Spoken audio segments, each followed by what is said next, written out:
It's Monday, July 27th today on your Morning Atlantic. Centennial celebrations marking 100 years since Cape Breton's Johnny Miles won the Boston Marathon for the first time. Your top news headlines in just a few moments.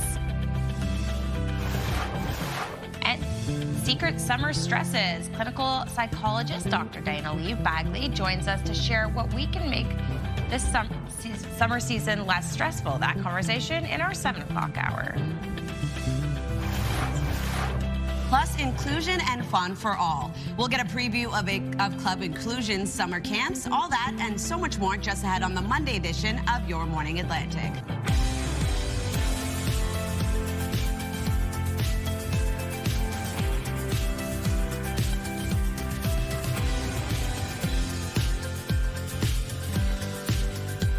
Hey, good morning, Atlantic Canada. It is just turning 6:01, 6:31 if you're in Newfoundland and parts of Labrador.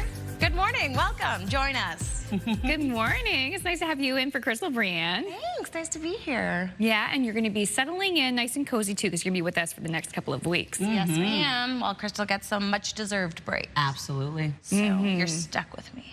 Yes, we are. She enjoys some time in Port Hood over at the cottage. Yes, exactly. Yeah. Exactly. Who doesn't like a little summer vacay? Right? And this is the last week of July.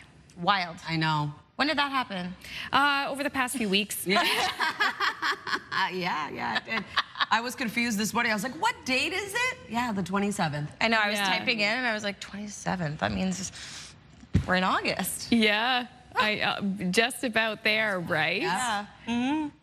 Yeah, more than halfway through the year. So hopefully everyone is enjoying the summer season while you can. Yeah, absolutely. The summer weather has been nice, but today, what are we looking at? Same. Same. Yeah. Okay, We're going to okay. see sunshine a little bit later on. A bit of a cloudier start to the day in Halifax. Feeling cooler as well this morning. 11 degrees to start your day, so light layers are definitely needed. We will be seeing those temperatures warm up into the afternoon for our daytime highs, and sunshine will be across the region. As of right now, it is 9 degrees to start your day in Fredericton, 13 in Charlottetown, 12 degrees into St. John's, Newfoundland. Keeping in mind sun safety when heading out, the UV index still remains high to very high across the maritime region. For Newfoundland and Labrador, taking a bit of a dip due to some active weather, tracking moderate to high throughout your day today. We do have a heat warning currently in effect for parts of Labrador until Wednesday, so something to keep in mind if you are headed out in that area. Make sure to stay hydrated when soaking up that sunshine and that heat. Over to our satellite and radar. So we do have periods of drizzle expected, a bit of shower activity for parts of Newfoundland and Labrador. Other than that, though, seeing sunshine into the afternoon. And for our wind forecast, is going to remain quite light for the maritime region. As of right now, 13 kilometers per hour in Canso, Halifax, as well as into Edmundston, 11 to Yarmouth, with no wind gusts to report at this time. We'll take a look at your long-range forecast just ahead, but first a look at your local news with Amanda. Thank you, Latavia. Police in Cape Breton are investigating a fatal fire in the CBRM. Police say around 5 p.m. Friday, they responded to a missing persons report from Beachmont Road in McAdams Lake. The person was last heard from 2 days earlier. When police arrived at the home, they discovered it was destroyed by a fire, and officers found a body on site. Officials say no calls were made to firefighters. The medical examiner and the fire marshal are investigating the circumstances around the fire and are trying to confirm the identity of the deceased. Firefighters from multiple stations across the HRM responded to a fire in the south end of Halifax Saturday morning. Flames could be seen shooting out of the window of a high-rise apartment building on South Park Street near Clyde Street shortly after 11 a.m. According to the Firefighters Union, crews were able to bring the fire under control and prevent it from spreading further. Crews remained on the scene into the afternoon to ensure all remaining hot spots were extinguished.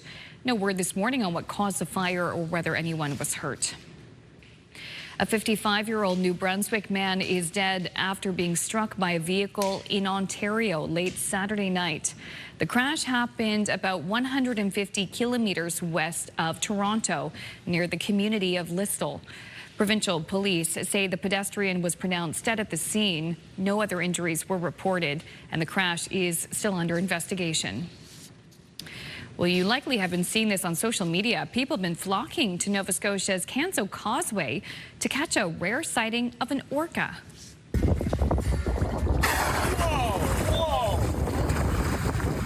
Kayla Partridge and her family just happened to be out on the water when the whale swam up very close to them. Partridge says they never approached the whale and the boat's engine was off at the time. She says her family spends every nice summer day out on the water in this area and they've never seen anything like it before. The Marine Animal Response Society says it is aware of the orca and notes how rare they are in our waters. At this time, the animal has not shown any signs of distress. Mars recommends folks keep their distance and report if the animal's condition changes. On land, this year marks 100 years since Cape Breton's Johnny Miles won the Boston Marathon for the first time. And this weekend, people laced up in his home community to honor his legacy. CTV's Ryan McDonald reports.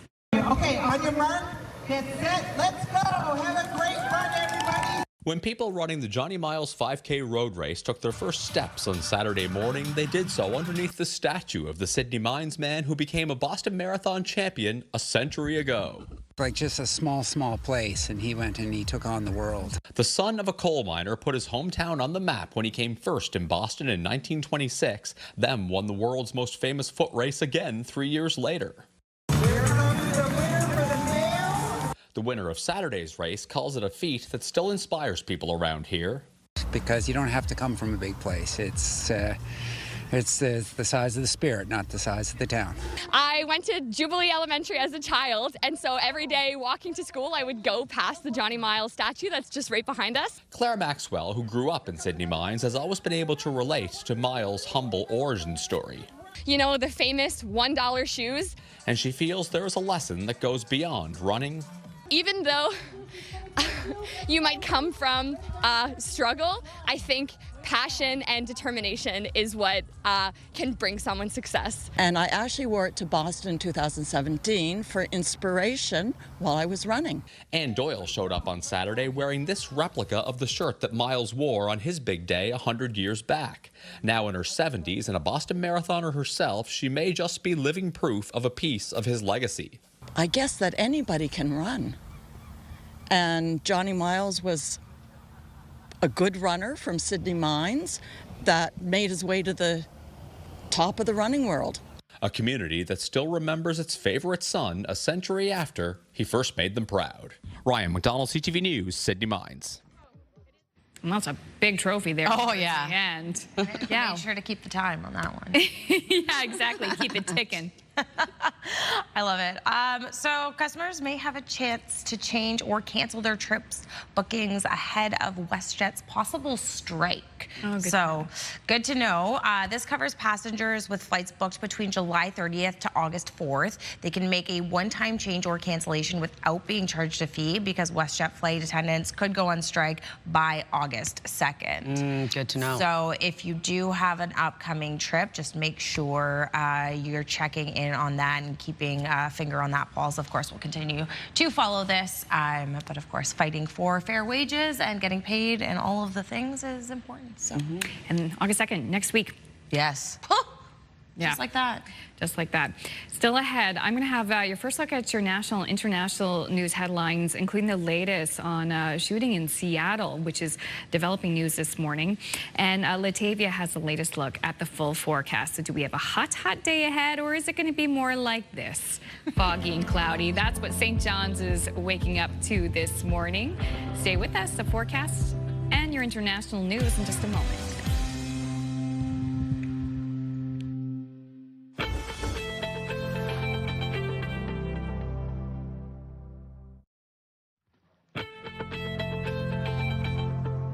Good morning, Atlantic Canada, and happy Monday. The time now is 6:11. We're taking a live look at Moncton. Lots of sunshine in store for you today. Currently 13 degrees as you head outdoors, so temperatures expected to continue to rise for our daytime highs. Weather is brought to you by Cummins Trusted Home Standby Generators. 11 degrees to start your day in Halifax, 14 in Sydney, 12 degrees this morning in Charlottetown with 9 in Fredericton, 15 degrees in Labrador City, and 12 degrees starting off your day in St. John's, Newfoundland.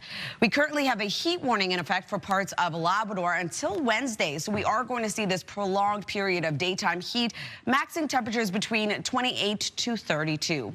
So it's important to stay hydrated. Keep in mind sun safety when heading out, as the UV index is also tracking high to very high across the maritime region and tracking moderate to high for Newfoundland and Labrador. Sunshine for much of the region as fog begins to dissipate. Cloud coverage breaks down. However, we do have some shower activity in the forecast as well. Showers expected for parts of Labrador with a risk of thunderstorms for parts of Newfoundland, looking at periods of drizzle. Into the afternoon, we will be seeing periods of drizzle also return to Cape Breton Island, parts of eastern Nova Scotia.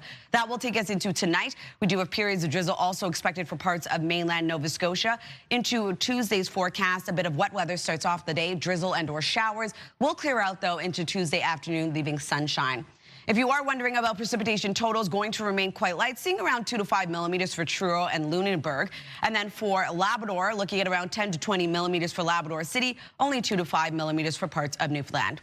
For a forecast today for New Brunswick, daytime highs will be heating back up, ranging from 23 degrees in Grand Manan up to 28 today. Mainly sunny skies with light wind expected across the province. For Prince Edward Island, a beautiful sunny days ahead, increasing cloudiness into the afternoon, still being left with a mix of sun and cloud. Daytime highs will range from 22 degrees in Surrey up to 24 in both Summerside and Charlottetown. Pretty light wind out of the northeast, only getting up to 10 kilometers per hour.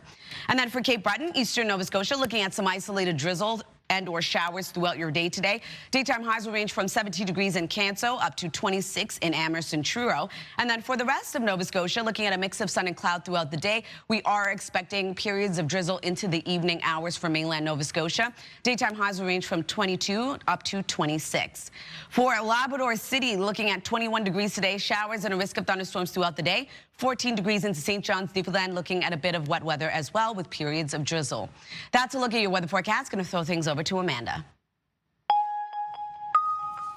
Thank you, Latavia. There has been another mass shooting stateside, this time at a popular food festival in Seattle. Police say at least 3 were killed and 4 others injured. ABC's Karen Hua has the latest. This morning, authorities are on a manhunt as they try to understand how a deadly shooting happened at an iconic Seattle festival. I'm being told that the suspect may have an automatic weapon. Police say they arrived at the Bite of Seattle Food Festival downtown Sunday night to see 2 people shooting at each other. At least 7 people were hit, including a 2-year-old. Anyone have a small child tourniquet size? This morning, investigators say they have 1 suspect in custody, but they're still looking for a second person. Seattle Mayor Katie Wilson calling it an act of horrific violence. We have far too much gun violence in this city and in this country. And we're coming off of a week in Seattle where we've had 3 major incidents of gun violence in just a few days. Now, police are calling witnesses to speak up, especially since there were no surveillance cameras in the area to capture exactly what happened. We know that we have people who probably have evidence or have information that they can share with us. Machine gun just went off. Witnesses described the chaos as people ran for cover. People was falling over strollers, people was hiding. It was like everybody was fearing for their life. Investigators are still looking into a motive behind the shooting. And even though police are searching for another person, they say there is no immediate threat to the public. Karen Hua, ABC News, Washington. Back here in Canada, help is on the way for crews battling out of control wildfires in BC. About 200 people will be joining the response, and more than 100 of them are from Mexico. That includes 114 approximate personnel that will be going to BC for August 3rd. So making sure that the resources are able to mobilize where need lies. 2 wildfires near Clinton, BC have now merged a day after flames destroyed properties on the outskirts of the village. Residents of the nearby community of 70 Mile House have been urged to get ready to leave if the fire continues to grow. Fight David versus Goliath there. And in Spain, they've been battling huge wildfires for days. The battle seems never ending. More than 325,000 people have had to flee. This is a new fire that ignited overnight in eastern Spain, where blistering summer heat has dried out the landscape, making it easy for fires to feed.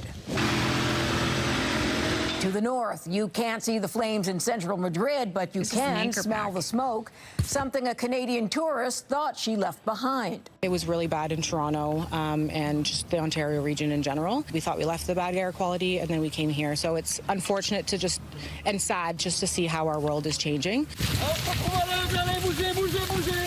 Shifting winds crippled the efforts of firefighters in southwestern France as they try to rein in a monster fire, one that has already burned an area 4 times the size of Paris.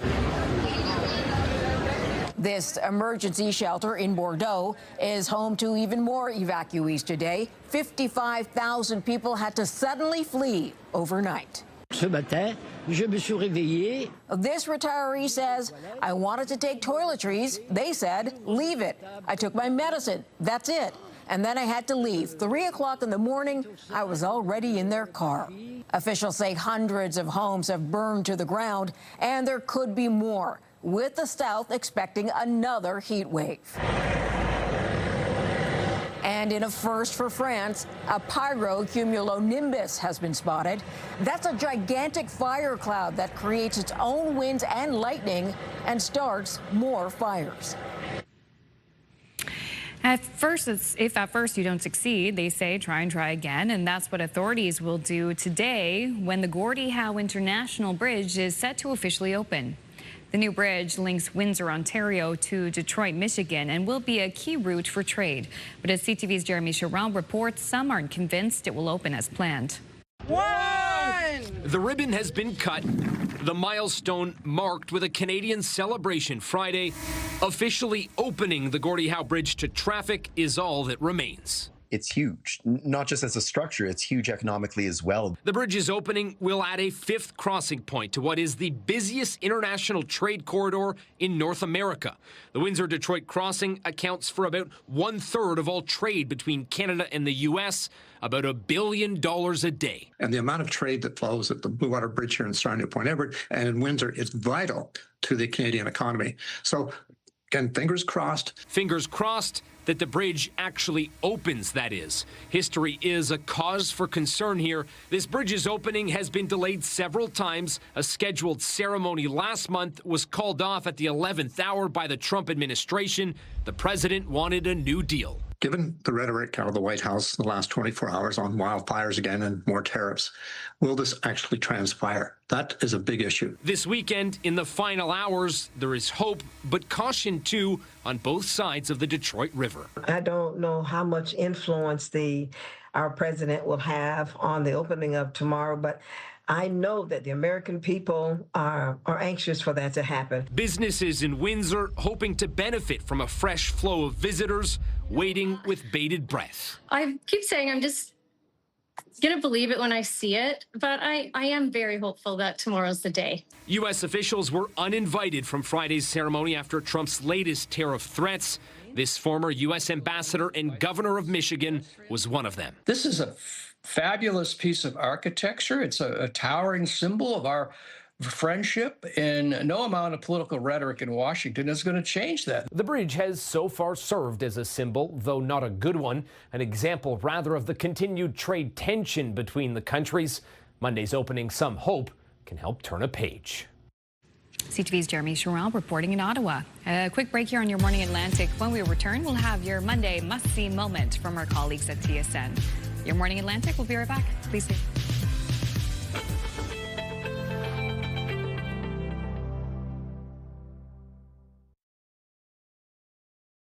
Move Mornings with Aaron and Peter. Weekday mornings on Move 100. The most fun in the morning. And home of the $1,000 minute. Only on Move 100 Halifax.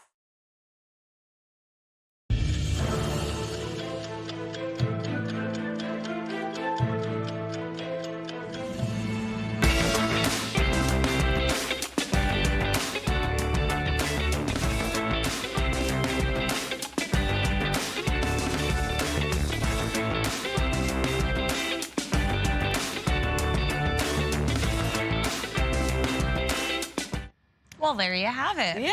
Kind of fitting also, because we're actually going to head over to TSN and check in with our friends at SportsCenter. There we go. Hey everyone, Jermaine Franklin inside the Sports Center newsroom with your must-see moment from Sunday. And for it, we're heading to Citi Field in New York.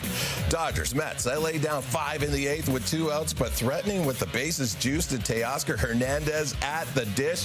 Luke Weaver induces a swinging bunt from Hernandez. Looks like trouble, but check out the play from Weaver. Unreal throw while falling into foul territory. Incredible athleticism from the former Blue Jays 19th round draft pick, ending the threat as the Mets avoid being swept by the defending champs. Definitely worthy of your must-see moment. And we've got more from the Diamond for you tonight. Cubs, Cardinals, in another chapter of the classic NL Central rivalry, kicking off a 4-game set. Coverage begins at 7:30 Eastern across the TSN network. That's all from the Sports Center newsroom. Have a great day.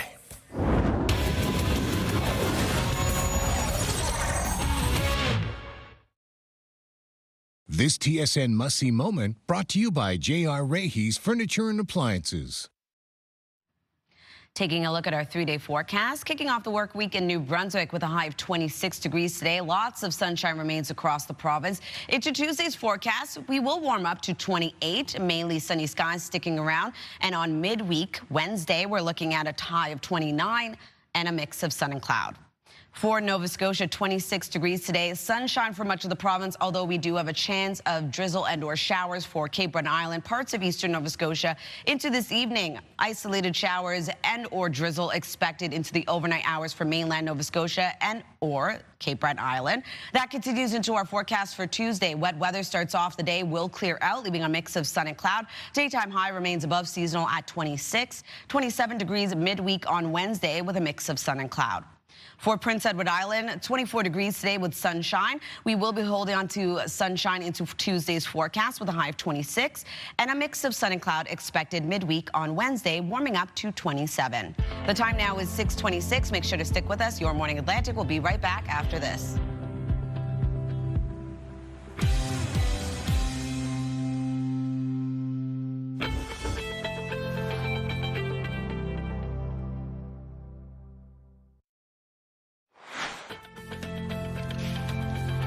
Coming up in this half hour, the Move Morning Chat. And today we want to know, what are you surprisingly good at? That conversation in about 15 minutes on Your Morning Atlantic.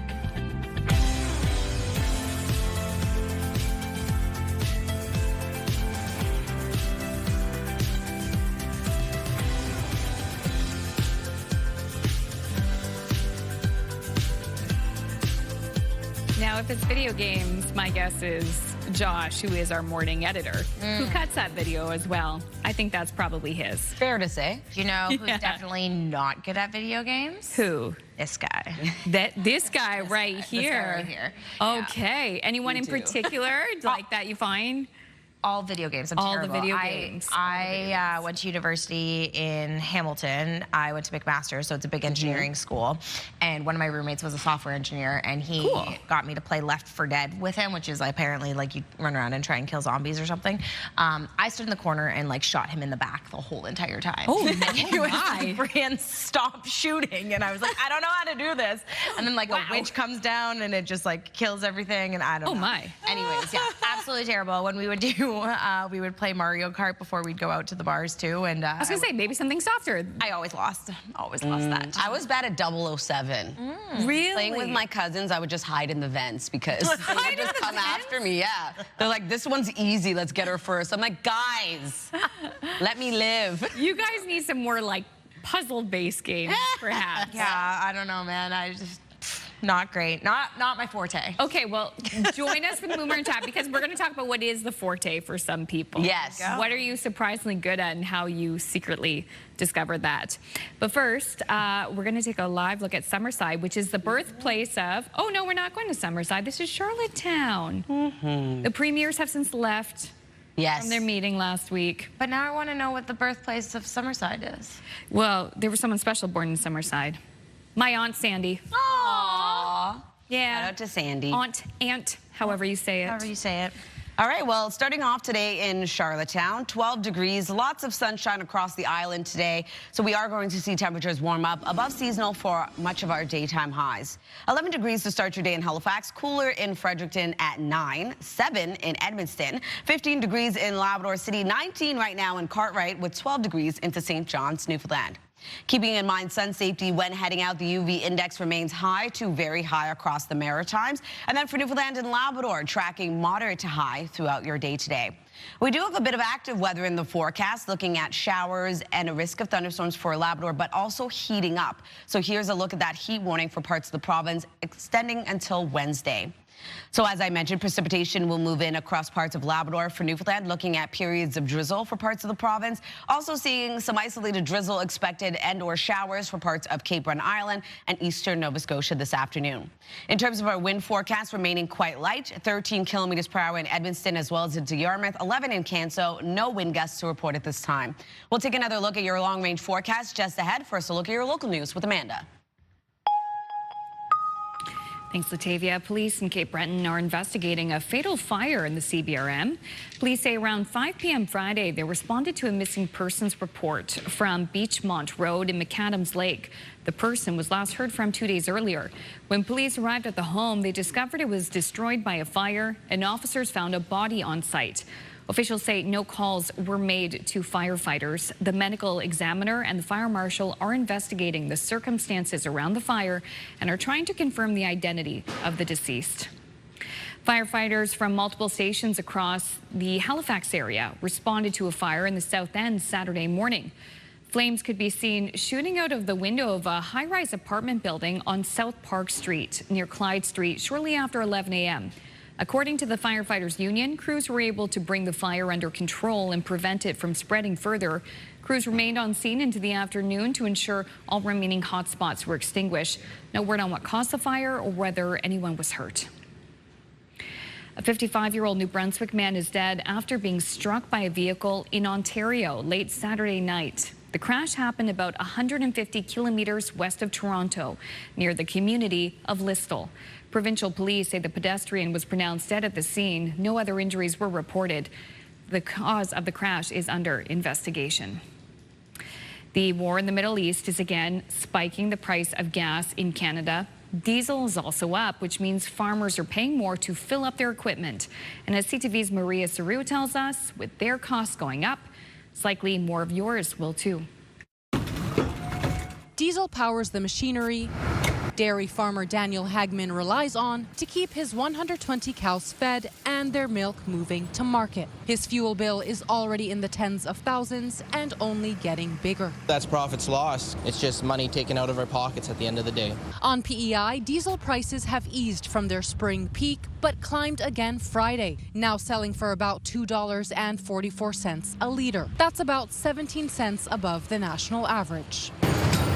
For now, Hagman says farmers have been taking the hit. But soon, that'll be unsustainable, with everything from contractors to feed costing more. We have to pass that increase on, so it just keeps going down the chain. And it's not just dairy products. Higher fuel costs will inevitably drive up prices on store shelves, says the Canadian Federation of Independent Grocers. Those goods that are requiring long distances of transportation where you're importing them and also requiring cold storage. So everything from fresh fruits and vegetables to meat, dairy products, those are the ones that are most vulnerable to these kind of rising costs. For Hagman, the next few months will show whether the worst has passed or costs keep climbing. It cuts the bottom line for us, so really we hope to see an end soon. On farms like this, the question now is when producers will need to pass costs on. Hagman says he expects that could happen before the end of the year. Maria Saru, CTV News, Hunter River, Prince Edward Island. Thank you, Maria. Someone in New Brunswick may be $1 million richer. Atlantic Lotto says a ticket, a $6.49 ticket with a guaranteed prize of $1 million was sold in Carleton County. That was for the Saturday, July 25th draw. Atlantic Lotto says details on the prize winner or winners will be released as soon as they come forward. Staying with winners, Nova Scotia's own Ellie Black is on top of the podium again. The 30-year-old Halifax gymnast captured gold in the all-around women's competition at the Commonwealth Games in Glasgow, Scotland on Sunday. Ellie Black is now the first person to win 2 all-around gymnastics crowns at the Games, male or female. Black first won the title at the 2018 Commonwealth Games. Canada has won 9 medals at the Games so far, 3 gold, 3 silver, and 3 bronze, and the Games run until Sunday, August 2nd. Wow. Ellie Black does it again. Of course she does, because she's Ellie Black and she's fantastic. Incredible. Incredible athlete. Incredible. Kind person. Kind person. Yeah. Humble, too, with all the accomplishments that she has. Yeah. Literally my favorite celebrity sighting ever. Ellie Black. Anytime I see her, I'm like, right? She's so kind. Yeah, and then she's always kind. She's just like, hey, how are you? Literally. How's it going? Yeah, she's so fantastic. So we love to see it. Yeah. Love to see it. The Halifax Busker Festival kicks off later this week, but every day is like a mini busker festival for transit users in Ottawa.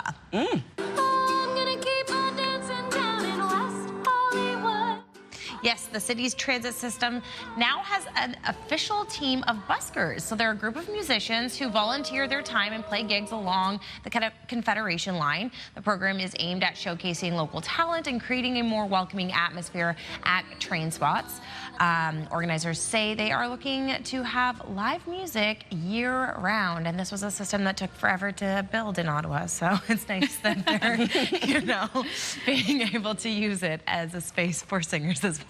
Oh, maybe calm down the stress too that sometimes comes with commuting. Oh yeah. Yeah. I do love anytime I'm like out and about on the streets and you hear live music and you hear talent. Like that's just something that like I actually do genuinely enjoy. Like, yeah. Just makes like, the streets come to life. Yeah, especially the waterfront, in the Halifax waterfront, you're always seeing like local buskers year round. Yeah.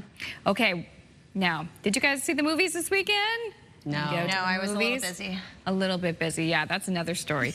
Still ahead, we're gonna talk about who ruled the box office in your entertainment headlines. But up next, it's the Move Morning Chat. Today we wanna know, what is something that you're surprisingly good at? Dribbling, passing, catching? We can work on that. Your Morning That conversation coming up next.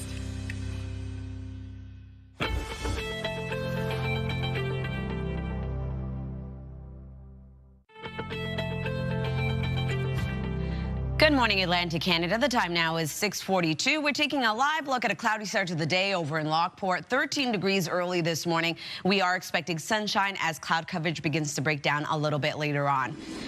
Now, a bit cooler to start your day for parts of the region at least. 11 degrees right now in Halifax with 9 in Fredericton, 12 degrees in Charlottetown. We're looking at 15 early this morning in Labrador City, 12 degrees into St. John's, Newfoundland. We do have a heat warning in effect for parts of Labrador from now until early Wednesday morning. We are expecting temperatures to range around 28 to 32. Over to our forecast timeline. A bit of fog to start your day, as well as some precipitation in the forecast. Looking at showers and a risk of thunderstorms for Labrador and for parts of Newfoundland. Periods of drizzle throughout the day today, as well as shower activity will arrive. Showers and or drizzle, I should say, into Cape Breton Island, parts of eastern Nova Scotia into the afternoon. Holding on to sunshine, though, for much of the Maritime region. And then into tonight, a chance of showers and or drizzle will move in for mainland Nova Scotia. That will take us into our forecast for Tuesday. Fog redevelops into early Tuesday morning, and we do have a bit of wet weather starting off the day, but will clear out into the afternoon, leaving sunshine. If you're wondering about precipitation totals, though, looking at around 2 to 5 millimeters for parts of Lunenburg as well as into Truro, and then for Labrador, 10 to 20 millimeters for Labrador City, only 2 to 5 millimeters expected for parts of Newfoundland. For our forecast today for New Brunswick, daytime highs will be heating up, ranging from 23 degrees in Grand Manan up to 28 today. Lots of sunshine remains across the province with light wind expected as well. For Prince Edward Island, looking at highs between 22 degrees in Surrey up to 24 in both Summerside and Charlottetown. Lots of sunshine throughout your day, although we will be seeing some increasing cloudiness into the afternoon, but still being left with a mix of sun and cloud. For Cape Breton Island, eastern Nova Scotia, we do have a chance of drizzle expected throughout your day today. Highs will range from 17 degrees in Canso up to to 26 in both Amherst and Truro. For the rest of Nova Scotia, lots of sunshine today with a mix of sun and cloud. Daytime highs between 22 degrees in Shelburne, up to 26 in Middleton and Kentville. Periods of drizzle expected into the overnight hours for mainland Nova Scotia. For Labrador City, a high of 21 degrees today. Showers and a risk of thunderstorms throughout your day, with 14 degrees into St. John's, Newfoundland, looking at a chance of drizzle and or showers expected throughout the day as well. So that's a look at your weather forecast. Now we're going to head over to the Move Morning Chat.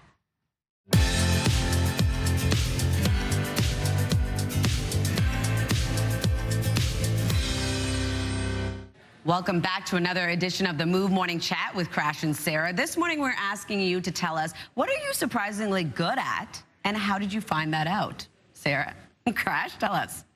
Okay, well, I'm happy to report if you need anything tarred, like you need tar put on anything, I'm your girl, apparently. All right. I know. Who knew?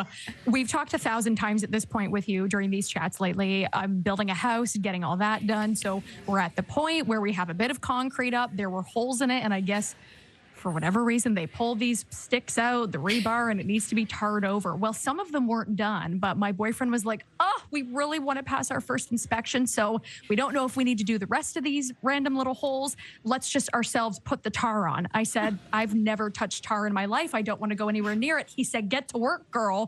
So there I am slapping tar on this. And actually, I was quite good at it, actually. I'm very good. I have great attention to detail, and I like when things are very even and smooth, and it turns out that is the way to go when you're slapping tar on something. So, again, if you need something tarred, I might be quitting radio to go start a tarring business. Wow. So you can call it tartar. Tartar. The ideas are flowing, girls. I love this.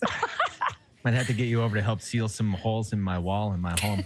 I'm good at making the mess and not really cleaning it up so much.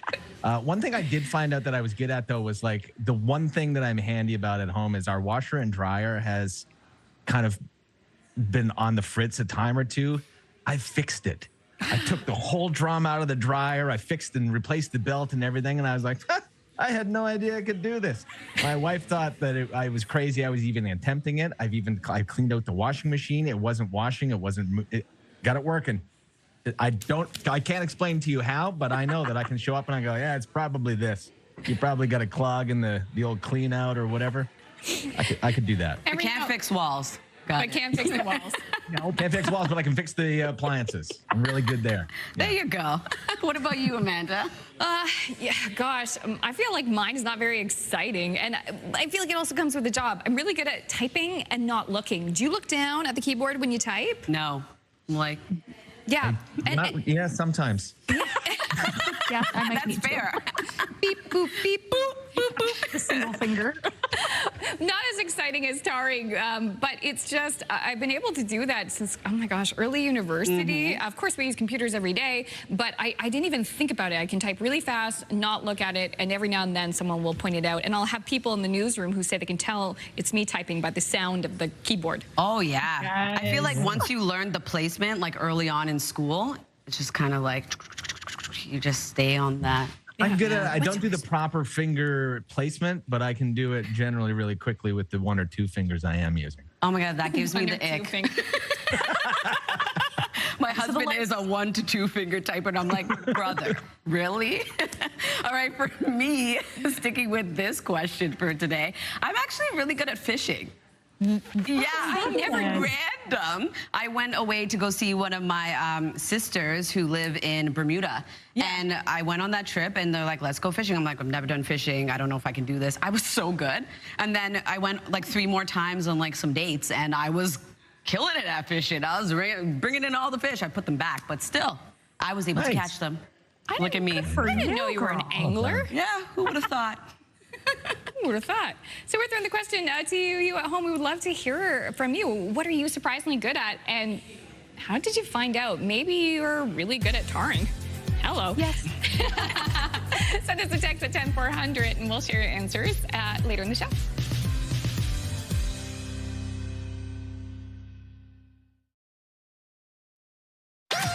The #1 morning show in Halifax. Turk, Megan, and Amateur Alex. And home to the biggest artists.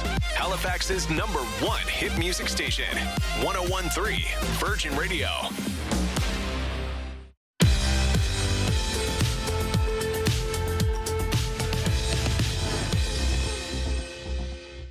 Welcome back, turning 6:53. And I just got back from a trip, but let's take another one.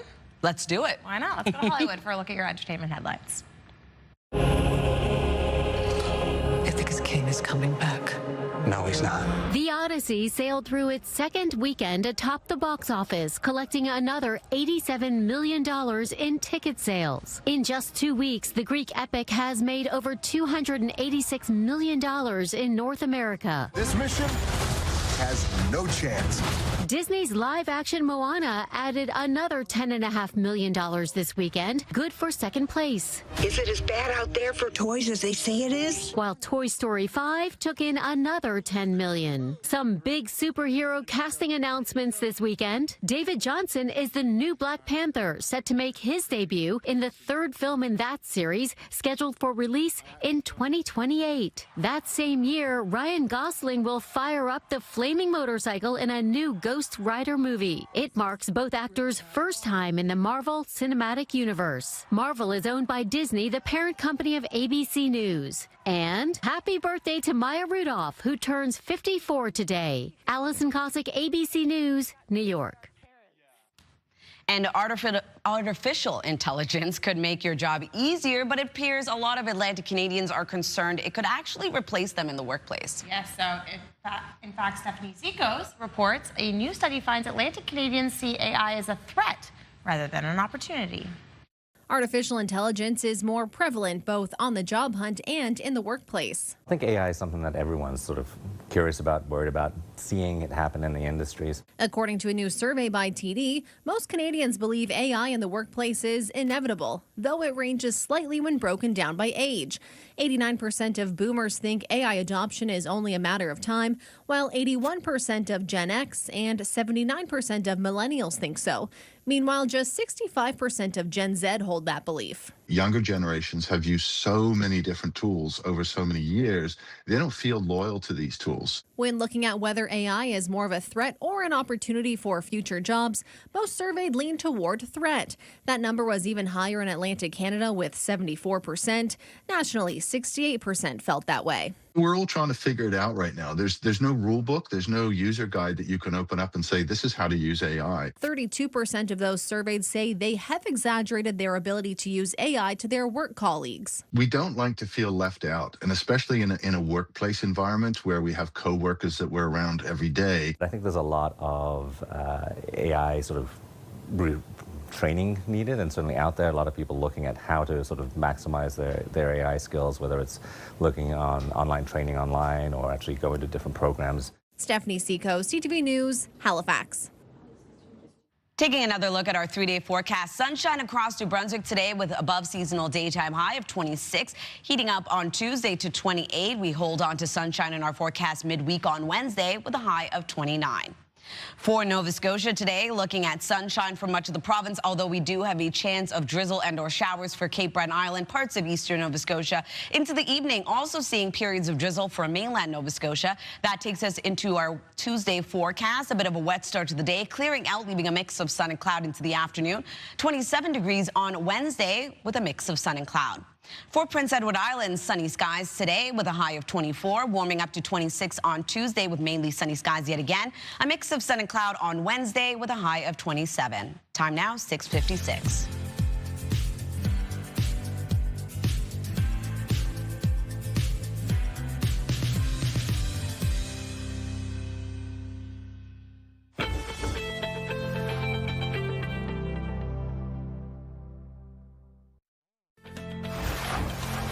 It's Monday, July 27th. Today on Your Morning Atlantic, a pottery entrepreneur opens her first permanent studio after her business outgrew pop-up spaces. We'll have the story just ahead in your news headlines. And the secret of stressors of summer. Clinical psychologist Dr. Dana Lee Bagley joins us to help us navigate our way through the season. That's coming up in this half hour of Your Morning Atlantic.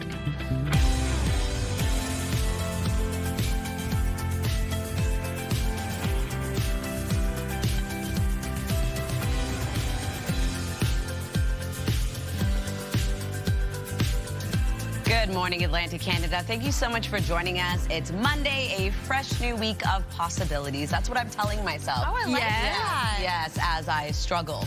You struggle. I can't say words right now. I'm just gonna brew another cup of coffee. Yeah, Thank honestly. goodness. Yeah, needed. I need something to the vein right now. Some caffeine. Yeah. Oof, my struggle is real. So I appreciate you both putting up with me, and you. It's a pleasure. It is great too. This is Crystal enjoys her vacation for a couple weeks. My bet is she's probably in Port Hood, Cape Breton. Oh yeah. At the cottage. Sleeping. Dreaming. Yes. We love that for her. I know. So many kids, too, get to sleep in because it's their summer vacation, soaking up the sun when they can, staying up late, too, having a good time, hopefully making some great summer memories. I loved summer. It is great. As a kid, it's so much fun. So much fun. It is a blast. And we try to make sure, too, like our kid has a good one. We were in Moncton this weekend. Fun. So we went over to Magic Mountain for the day on Saturday. And let me tell you, it was hot and sunny, a glorious day to be in the water. Of course, it was packed. I think it was sold out for the entire day. Wow. But I wasn't the only one who had the same plan because we're trying to, you know what it's like when you're trying to scope a spot for you to stay, like you want a nice chair. My husband and I are like trying to find a good spot to go. And don't I run to my friend Jill, who's actually a teacher in Nova Scotia. She's on summer vacation. She's there with her family, too. Went up from Nova Scotia to the day. Wow, that's incredible. Yeah. It was quite nice in New Brunswick over the weekend, much of the region, but holding on to heat in New Brunswick, same thing for the kickoff of the work week. We are starting off quite cool, though, so something to keep in mind when you are heading out this morning. Light layers definitely needed. 7 degrees as of right now in St. John. We will be seeing lots of sunshine across the province today.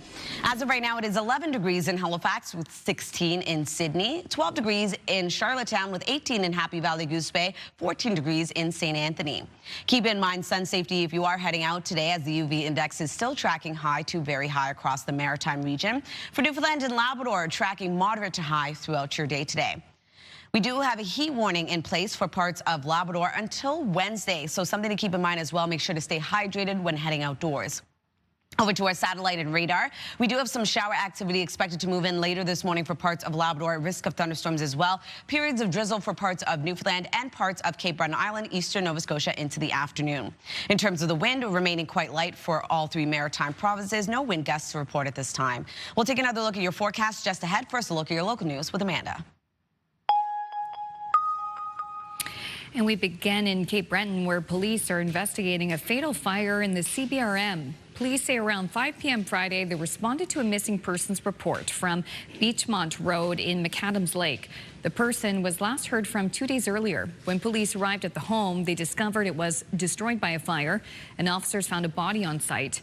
Officials say no calls were made to fire officials. The medical examiner and the fire marshal are investigating the circumstances around the fire, and they are trying to confirm the identity of the deceased. Firefighters from multiple stations across the Halifax Regional Municipality responded to a fire in the South End Saturday morning. Flames could be seen shooting out of the window of a high-rise apartment building on South Park Street near Clyde Street shortly after 11 a.m. According to the Firefighters Union, crews were able to bring the fire under control and prevent it from spreading further. Crews remained on the scene into the afternoon to ensure all remaining hot spots were extinguished. No word this morning on how the fire started or if anyone was hurt. A 55-year-old New Brunswick man is dead after being struck by a vehicle in Ontario late Saturday night. The crash happened around about 150 kilometers west of Toronto near the community of Listowel. Provincial police say the pedestrian was pronounced dead at the scene. No other injuries were reported. Well, people have been flocking to Nova Scotia's Canso Causeway to catch a rare sighting of an orca.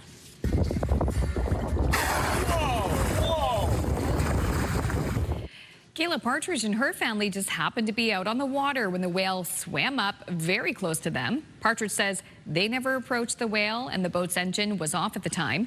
She says her family spends every nice summer day out on the water in the area and they've never seen anything like this before. The Marine Animal Response Society says it is aware of the orca and noted how rare they are in our waters. At this time, the animal has not shown any signs of distress. Mars recommends folks keep their distance and report if the animal's condition changes. Nova Scotia's own Ellie Black is on top of the podium yet again. The 30-year-old Halifax gymnast captured gold in the all-around women's competition at the Commonwealth Games in Glasgow, Scotland on Sunday. Ellie Black is now the first person to win 2 all-around gymnastics crowns at the Games. Black first won the title at the 2018 Commonwealth Games. Canada has won 9 medals at the Games so far, 3 gold, 3 silver, and 3 bronze, and those games run until Sunday, August 2nd. Well, roughly 1 year ago, we introduced you to a Halifax entrepreneur whose pottery nights were selling out in borrowed spaces across the city. Well, now that dream has found a permanent home. CTV's Hafsa Arif has the story. The wait is over. A lineup stretched in downtown Halifax as the doors to Beleza Ceramics open for the very first time. So we are officially open. It's been 3 months of a lot of work. Guests poured into the 3-story studio, browsing local vendors, exploring the new space, and getting a first look at what's been years in the making. Started in my apartment social room, which is crazy. It was 10 people, and then slowly every month we were just growing and growing. The tickets kept selling out, and suddenly now I have a pottery studio, which is wild. A place to slow down, create something with your hands. Through so much along the way, and she overcomes something and is so driven and does not quit. Some shelves hold finished creations from early studio sessions waiting to be claimed. Others are still bare, leaving room for the next wave of artists to make their mark. Whenever she has like a dream, she executes it. She's very detail oriented, so to the sign, to the details, to the vibe, to the smell of the store. Like, everything is so intentional, and that's what Beleza is about. The studio offers wheel throwing, hand building classes, pottery painting, and its popular pottery nights. Hoping to open more pottery studios eventually. That's the goal. But for now, we're going to make this one the hub. For D'Souza, the space is a reflection of the community that supported her from the beginning. And now she hopes it becomes a place where even more people can slow down, create, and connect. Hafsa Arif, CTV News, Halifax. Thank you, Hafsa. Looks like, yeah, on Hollis Street there. Very cool. Downtown Halifax. I know they had pieces not for sale because people had come by and they created those pieces and they were waiting to pick it up. But I have to tell you, if I could buy some of those pieces, I would. I know. So creative. So cute. I love it. All right, calling all media fans. Here's an opportunity for you that you might be interested in. The Great Outdoor Comedy Fest is coming up on August 6th to 9th at the Halifax Garrison Grounds, of course, and you can see all the action for free, but there's a catch. You can laugh along with hilarious comedians like Matt Rife, Nikki Glazer, dozens more by volunteering to do crowd control and seating assistance. All volunteers get a festival t-shirt and free admission on the day you volunteer. If you're interested, contact the Canadian Progress Club, and if you want tickets to the show, visit, of course, the Great Outdoor Comedy Festival website. I love the Great Outdoor Comedy Festival. It's so much fun. Yeah, you've been a few times, right? A few times. Even in the downpours, it's enjoyable. I mean, it's better if it's a dry time. But it's really cool to see these big comedians come to the region. Oh, yeah. And you got to put your phone away. Like, you're not allowed to have your phone out. If not, like, the security comes and they find you. So it's just like being present, having fun. Yeah, I love Nikki Glazer. So she's hilarious. That's the one. Yeah. Okay, we're going to have another break here. Latavia will have another look at the forecast for this Monday. Plus, I'll have a look at your national news headlines as well. And as we take a live look at Iona, a beautiful start to the morning, even with a bit of cloud cover. So how high will those daily highs be? Latavia has the details when we return.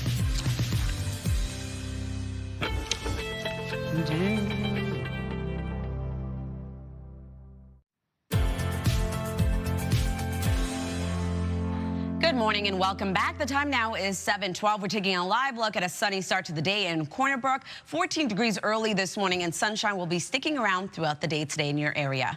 Weather is brought to you by Cummins Trusted Home Standby Generators. A bit cool to start for parts of Atlantic Canada. Temperatures expected to rise into the afternoon, though. As of right now, 12 degrees in Halifax, 9 starting off your day in Fredericton with 14 in Charlottetown, 15 degrees early this morning in Labrador City, and 12 degrees in St. John's, Newfoundland. We do have a heat warning currently in place for parts of Labrador from now until Wednesday, expecting temperatures to reach around 28 to 32 degrees. Make sure to stay hydrated and keep in mind sun safety as the UV index is tracking high to very high across the Maritime region and tracking moderate to high throughout Newfoundland and Labrador. We do have a bit of precipitation in the forecast. Expected shower activity for parts of Labrador. A risk of thunderstorms as well as periods of drizzle will move in this afternoon for parts of Newfoundland. Isolated drizzle and or showers expected for Cape Breton Island, parts of eastern Nova Scotia. That will continue in our forecast for tonight, increasing for mainland Nova Scotia. Periods of drizzle and or showers. Fog will redevelop into the overnight hours as well, taking us into early Tuesday morning. A bit of a wet start to the day for parts of the region. That will clear out into the afternoon for the Maritimes, leaving a mix of sun and cloud. Over to our rainfall outlook. We are only expecting around 2 to 5 millimeters for Truro and Lunenburg. The heaviest being into Labrador City at 10 to 20 millimeters and only seeing around 2 to 5 millimeters for parts of Newfoundland. For a forecast today for New Brunswick, lots of sunshine across the province today with daytime highs ranging from 23 degrees in Grand Manan up to 28. Pretty light wind expected throughout your day today as well. For Prince Edward Island, highs between 22 degrees in Surrey up to 24 in both Summerside and Charlottetown. Lots of sunshine today into the afternoon, increasing cloudiness, still being left with a mix of sun and cloud. And then for Cape Breton, eastern Nova Scotia, we will be seeing some sunshine, but also seeing periods of drizzle move in for parts of Cape Breton Island, and also going to see daytime highs ranging from 17 degrees in Canso up to 26 today in Truro. For the rest of Nova Scotia, a mix of sun and cloud throughout your day today with highs between 22 degrees in Yarmouth and Shelburne, 21 in Bridgewater, up to 26 today. Pretty light wind out of the east, only 15 kilometers per hour. And then for Labrador City, 22 degrees with showers and a risk of thunderstorms throughout your day. 14 degrees into St. John's, Newfoundland, looking at a chance of drizzle and or showers throughout your day.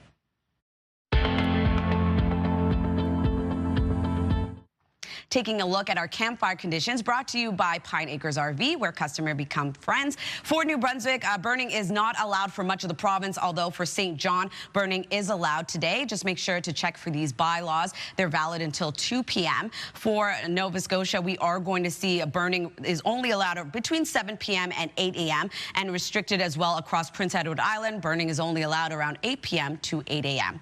As I mentioned, always check for municipal bylaws. Make sure to keep fires small and under control. Never leave a fire unattended, and make sure that a fire is out before you head to bed or leave your campsite. Now I'm going to throw things over to Amanda. Thank you, Latavia. International news now. We begin stateside. One suspect has been arrested and police searching for another after a shooting that killed 3 people on Sunday at a crowded Seattle food festival. 2 people died at the scene and a third died at hospital. 4 others were wounded and remain hospitalized, including a 2-year-old boy. Police say gunfire erupted around 6 p.m. in the waning hours of the annual 3-day Bite of Seattle food festival at the sprawling Seattle Center Events Campus. Investigators believe the 2 were shooting at each other and there is no ongoing threat to the public. The man believed to have carried out a deadly attack in Berlin over the weekend has been shot and killed by police. Police say the 21-year-old had a record of extremist activity. He was tracked down in a Berlin suburb almost a full day after the attack downtown. Police say the German citizen drove a van into a crowd near a pride festival and then lashed out with a machete. A woman was killed and at least 29 others were injured.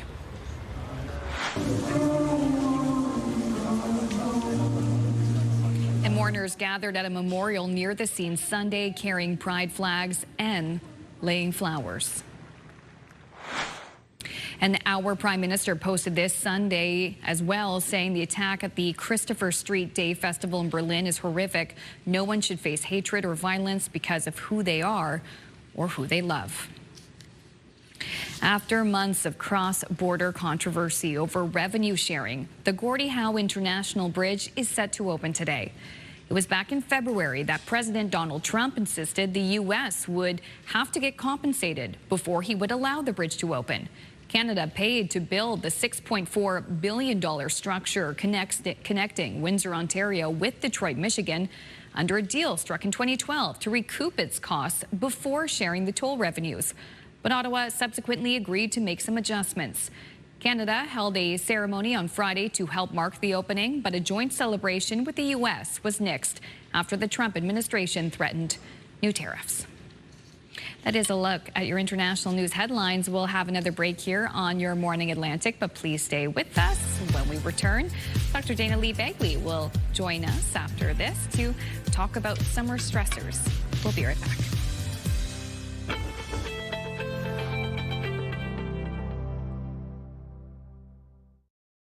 Move Mornings with Aaron and Peter. Weekday mornings on Move 100. The most fun in the morning. And home of the $1,000 minute.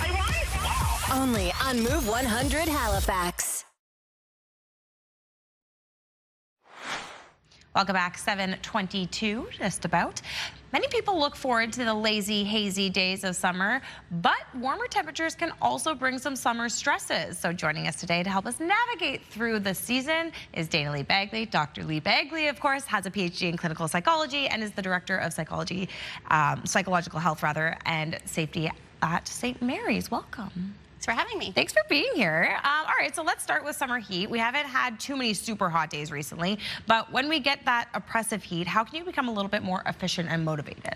Yeah, so we often feel like we're being lazier when it's really hot out, but it's actually because our body has to take quite a lot of effort to keep us cool. And so you want to think about the fact that our battery, like our energy levels, are limited, and some of it's being used to manage your temperature. And so, you know, think about lowering how much you're doing, focus on what's most important, get the most important things done, and to just accept that, you know, we're going to be a little bit less productive when our bodies have to manage temperature. So we're allowed to be a little bit less productive. Take that as a good key. All right, so when you're a kid, obviously summer seems like the most fun season of all, but these days bring a lot of mental stress as well, especially dealing with the extreme weather conditions and stress of climate change. Yeah, so it can be overwhelming in summer. You know, we look forward to summer, and then we're constantly faced now with all these climate disasters happening, like fires all over the world and sometimes closer to home.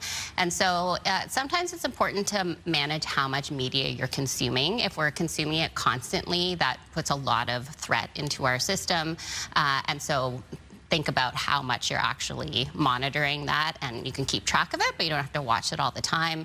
And it's also a good reminder that that's a great opportunity to think about what do you want to do to to help climate change, to do something. Joining a group is always a great idea to kind of band together with other people. It makes us feel less alone when we're facing those kinds of stressors. Yeah, especially dealing, like you said, with the fires all over the world, but also locally. Yeah. Summer, you know, people tend to want to be up during all of the hours of summer, so getting a good night's sleep can be a little bit hard. Do you have any sleeping tips for the summer? Yeah, everything gets pushed a bit later because there's more light at the end of the day, right? And so, but those things can also interfere with sleep. So drinking, like alcohol, for example, interferes with getting good quality sleep, eating late at night, right? Socializing, being active. And so we want to think about, you know, keeping some of those activities earlier in the day. And also just things like blackout curtains and eye masks can help with the light at the end of the day. The other helpful part is that there's more sunlight in the mornings too. And when we get sunlight in the morning, it helps reset our circadian rhythm. And so people, when they're thinking about sleep, think about trying to go to bed at the right time. But actually the most important part is to get up at the same time each day. That helps keep us getting tired at the right time of day. And so we can make use of the sunlight earlier in the morning to get up at a consistent time of day. That's a good one. I like that tip. We're going to put that in our pocket. All right, quickly here, we have about 30 seconds left, but on the positive side, summer can also improve people's mental health. Why is that? Yeah, there's great opportunities for green therapy and blue therapy, being in nature, being near water, socializing more. And so there's some good research on the importance of awe and wonder, right? It's an opportunity to do some new things and try out some new things and have some fun, right? Make sure to enjoy some of the smell the roses kind of idea during the summer too, to make sure it's an opportunity for novel things. Amazing, especially in our region. We have lots of blue, lots of green out there, right? Well, thank you as always, Dr. Lee Bagley. It's great to have you. Thank you for being here this morning. We're going to take a quick break and we'll be right back. Actually, just kidding. We're going to go to Latavia for a 3-day forecast. Thanks, Brianne. Taking a look now in New Brunswick, 26 degrees with sunny skies across the province. Hold on to sunshine on Tuesday with a high of 28, heating up to 29 on Wednesday with a mix of sun and cloud. For Nova Scotia, 26 degrees today. Lots of sunshine for much of the province, although we do have some isolated showers this afternoon for Cape Breton Island, parts of eastern Nova Scotia, seeing evening drizzle for mainland Nova Scotia. Wet weather continues into the forecast Tuesday morning. Will clear out, though, leaving a mix of sun and cloud into the afternoon. 27 degrees on Wednesday with a mix of sun and cloud yet again. For Prince Edward Island, 24 degrees. Lots of sunshine across the island. Sunshine continues into Tuesday with a high of 26. 27 degrees on Wednesday with a mix of sun and cloud. Time now is 7:26.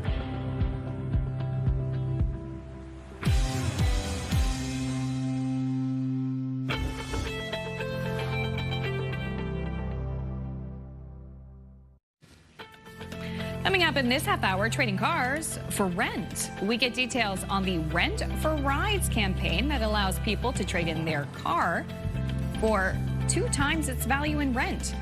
Details coming up in 15 minutes on Your Morning Atlantic.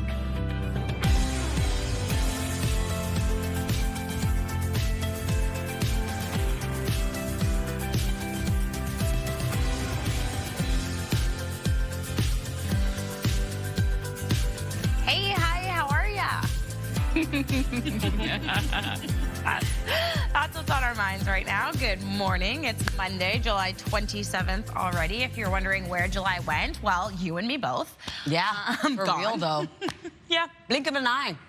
Yeah. Can you miss it? This is our last week of July before we have August beginning, the August long weekend as well. Too. Yes. Yep. Ooh, that's going to be so nice. Can't wait. Yeah. I actually get an August long weekend too. Because you often, a lot of people see you fill in a variety of different roles here at CTV Atlantic. Many hats. Many hats. And then you have a lot of hats too, even outside of the CTV world too. I do. I'm actually working. I am working actually the Tides game.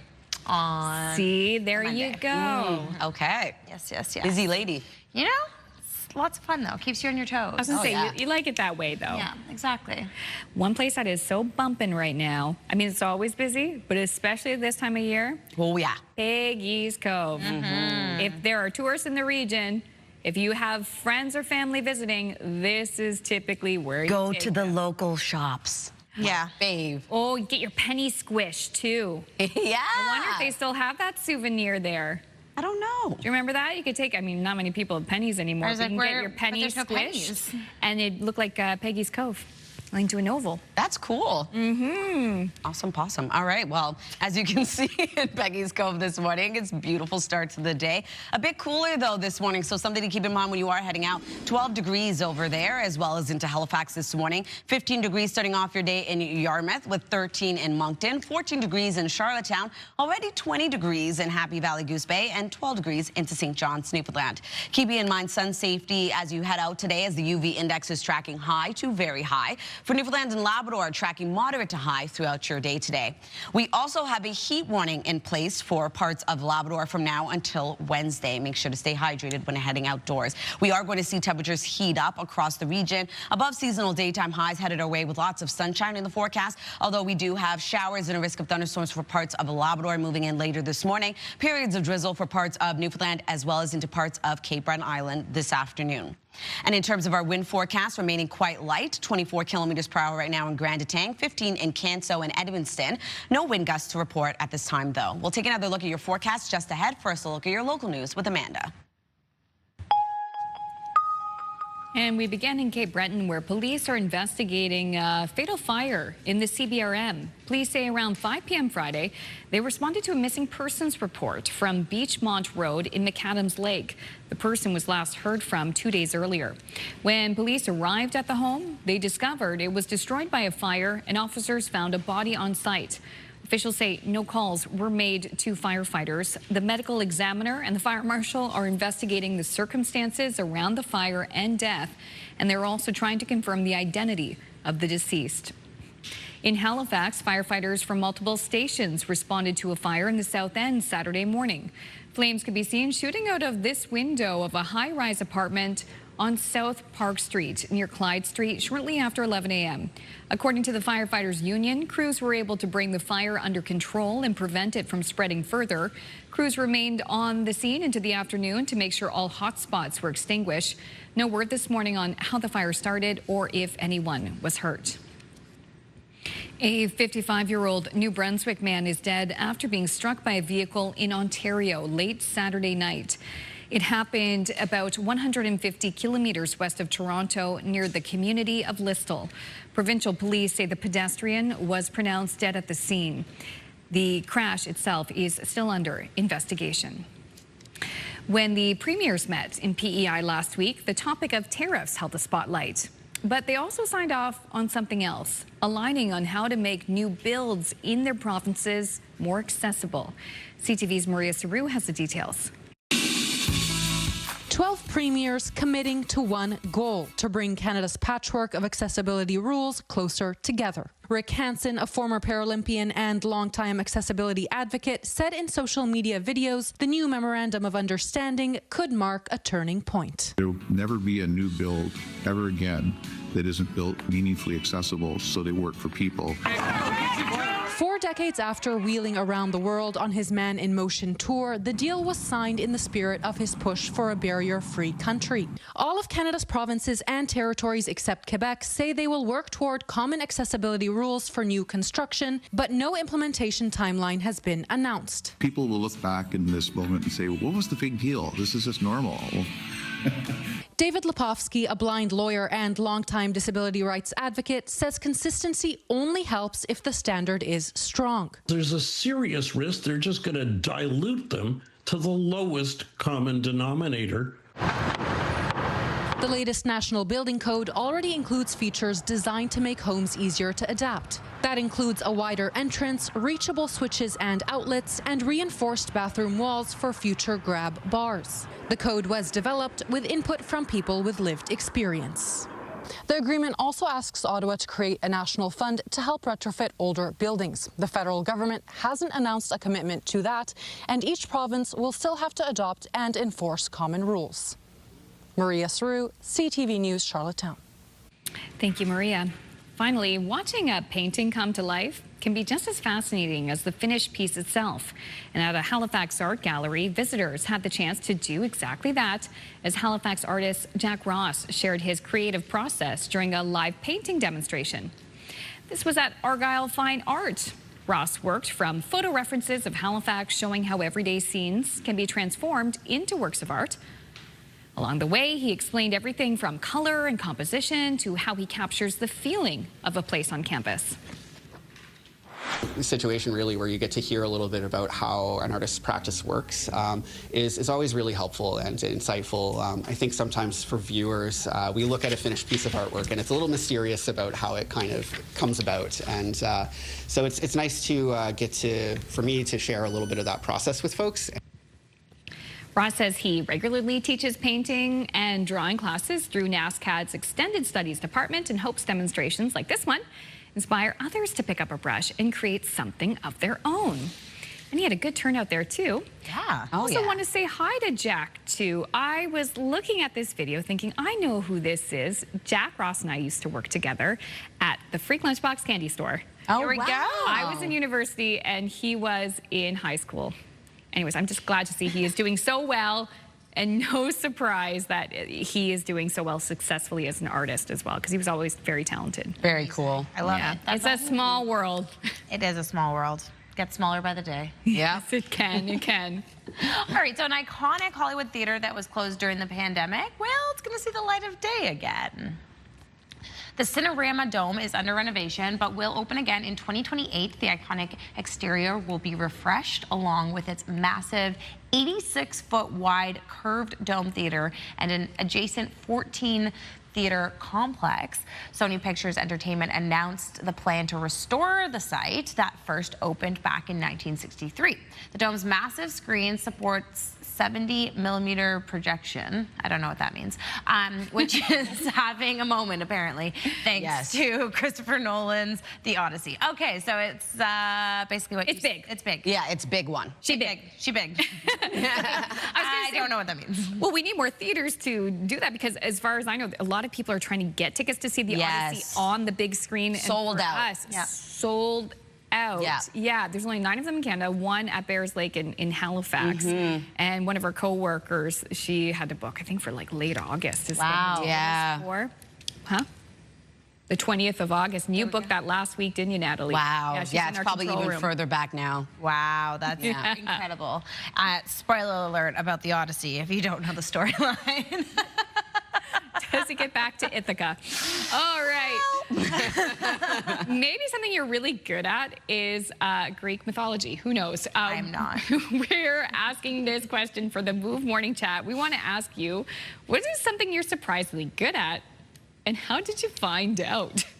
A lot of conversation here. 10-400. Brianne, what are you surprisingly good at? Honestly, I have no idea right now. Like, I can't think of anything. Cards. I'm actually surprisingly good at cards. Like, I can play like euchre and poker and all of the things and can win with like very low cards. Really, eh? Yeah. There we go. There it is. Oh, there it is. That's handy. That's fun. I'm terrible at Greek mythology. Fun fact, I took Greek mythology in every single semester in university, and I kept choosing more classes, and my parents were like, what are you doing? Like, you hate it. Like, you don't like it. And I'm like, no, I'm going to like this one. I'm going to like this one. Never did. I just really appreciate your persistence to committing to Greek mythology. Right there. All right. Yeah. Good times. Okay, still ahead. Latavia has the latest look at the weather forecast. And then also coming up next, too, we're going to get details on the Rent for Rides campaign. That's coming up in just a few minutes on the Monday edition of Your Morning Atlantic. It's 7:41.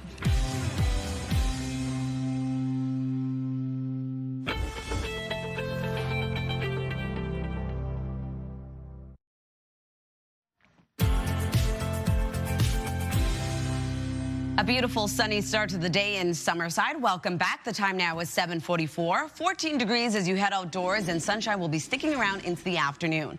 Weather is brought to you by Cummins Trusted Home Standby Generators. A bit cooler to start your day for parts of Atlantic Canada. Make sure to layer up before heading out. 12 degrees starting your day off in Halifax. 14 degrees in Charlottetown with 9 in Fredericton. 15 degrees in Labrador City. 13 into St. John's, Newfoundland. Over to that heat warning that remains in place for parts of Labrador will end Wednesday, but we are expecting temperatures to reach between 28 to 32.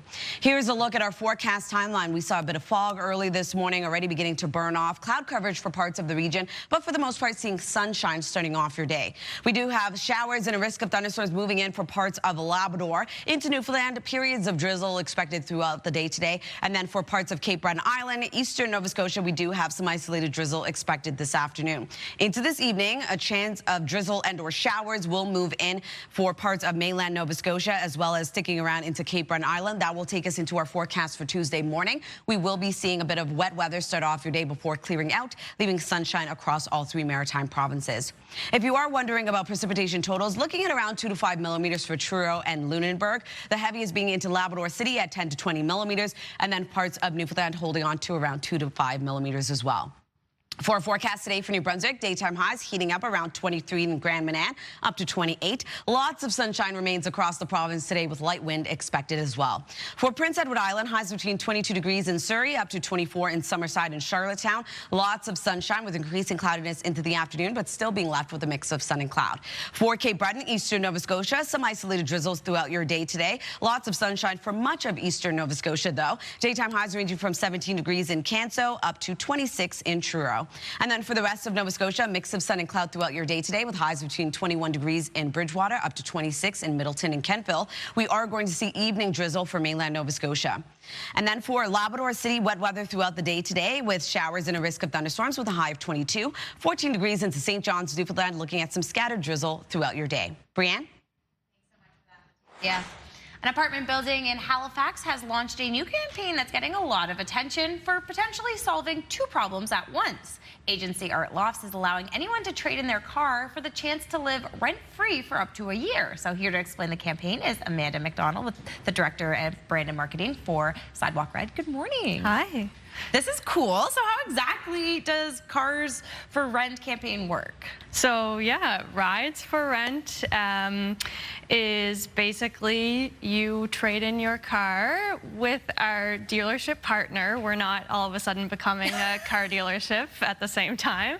They're going to buy your car at fair market value after an appraisal, and then you can decide how much of that proceeds you want to put towards your rent at Agency Art Lofts up to 6 months, and then we would match that up to another 6 months in free rent credits for up to a 1-year lease at Agency Art Lofts. This is so cool. Where did this unique idea come from? So a few different places. Agency Art Lofts is located truly in the heart of downtown Halifax. So we're at 1660 Hollis Street. So it is in the heart of downtown Halifax, the waterfront, the restaurants. There's a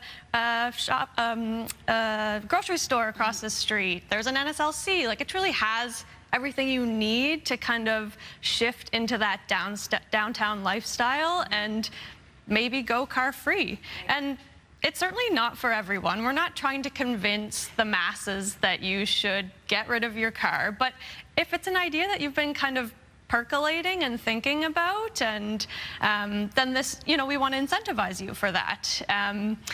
Another reason, to be quite honest, is Agency Art Lofts has a kind of comically tiny parking garage, which is not typical for a large apartment building, but this is an adaptive reuse project. So we took an old office building built in the 1960s that was kind of vacant and kind of ending its useful life, really, and we turned it into 173 apartments.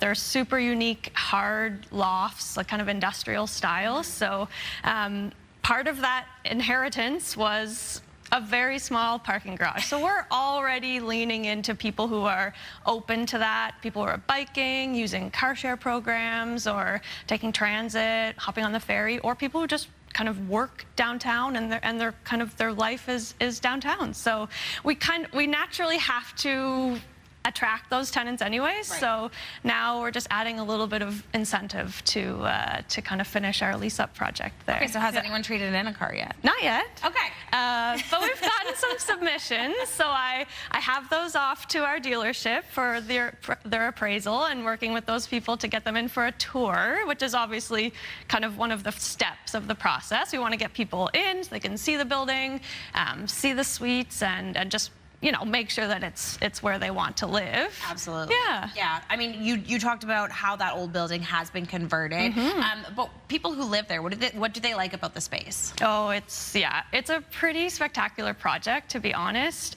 All of the apartments have 12-foot ceilings, which is just not something you get from a new build, and that's okay. But it's something that we're definitely leaning into. We've got exposed concrete floors and concrete pillars, and all sorts of custom artwork and colorful doors and spaces in the building. Like, we really are leaning into like the creative. It's an art loft space, so it's kind of like an industrial design, and it's kind of something that you don't find a lot in Halifax. So it's really unique. It kind of lends itself more to like a New York style, or something old that we've turned into something new. Amazing. Yeah. No, it's so fantastic. The whole project is awesome, Yeah. and we've actually linked that to our website. Amanda, thank you so much for coming in. Oh, no problem. Thanks, Brian. Now to the other Amanda for health and medical news. Thank you so much, ladies. The federal government is urging anyone traveling to the U.S. to be extra cautious about the cyclospora outbreak. It is one of the topics in the Monday edition of Your Health.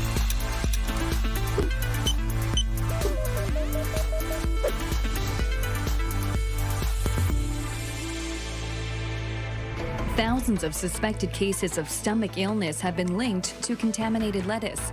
In response, Ottawa has raised its travel advisory for the U.S. Travelers are being urged to thoroughly wash fruits and vegetables, even if they're labeled as pre-washed. Canada has no confirmed cases. A next-generation obesity drug could be on its way from Eli Lilly. According to the company, the drug, retatrutide, appears to be more effective than existing shots and pills. Retatrutide works differently and is delivered via a weekly injection. In trials, it resulted in significant weight loss and improvements in blood sugar levels. Eli Lilly had previously said it would seek approval from the FDA for the new drug this year. Finally, this was the moment a man who lives with paralysis regained his sense of touch. Keith from New York lost the use of his limbs in a diving accident. He had a procedure called a double neural bypass. His brain was connected to a computer to send and receive signals. Doctors say Keith still has some movement and touch, even after the computer was turned off.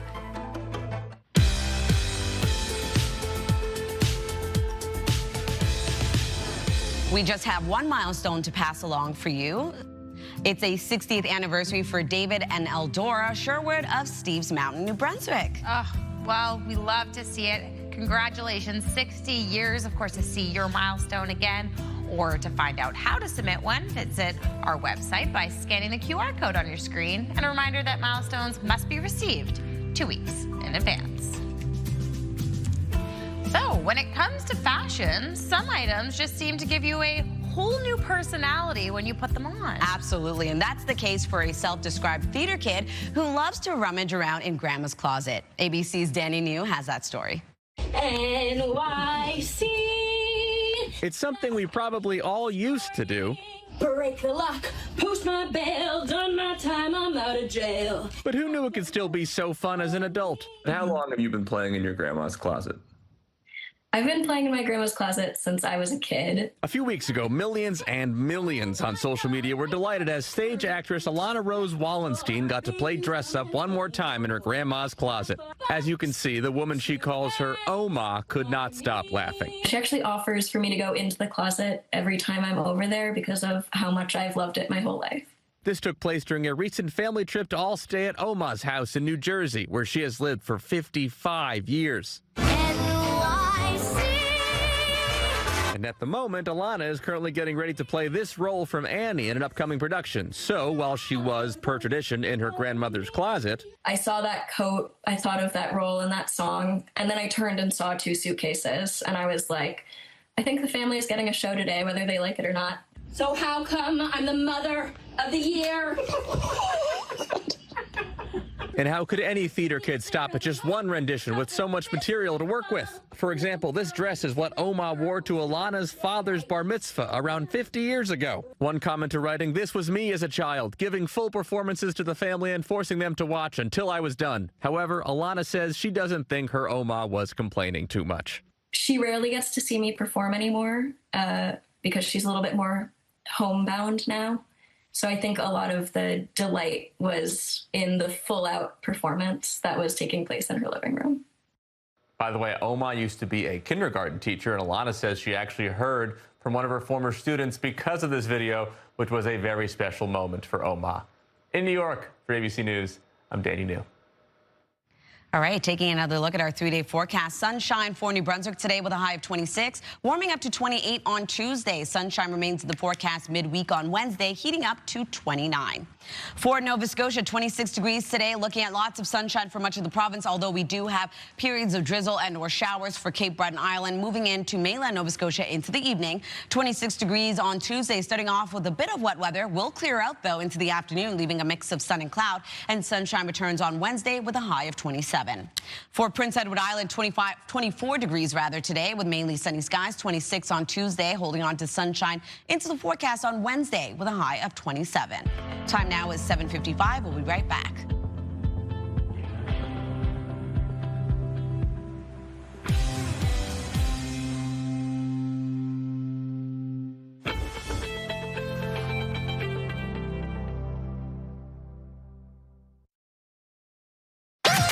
The #1 morning show in Halifax. Turk, Megan, and Amateur Alex. And home to the biggest artists.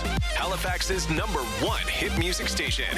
101.3 Virgin Radio.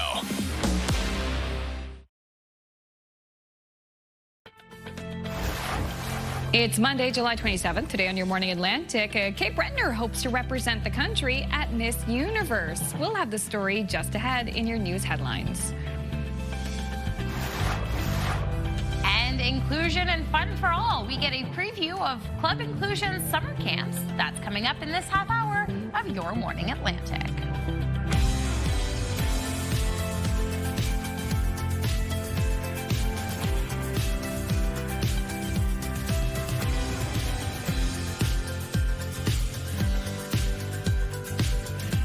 8 o'clock on this Monday morning, July 27th. If you are off to camp, I hope you have a good time. I was today 8 years old when I found out that Amanda Devison has never seen Dirty Dancing. Yeah. No, I've never seen it. But I know no one puts baby in a corner. But you know why nobody puts baby in a corner? No. Babies shouldn't be in corners. And I keep telling her this is a movie that she would love. Yeah. Love so much, and she refuses to watch it. Yeah, I know, and there's a big leap at the dance, leap at the end, and there's Patrick Swayze. Well, have you seen alone. Crazy Stupid Love?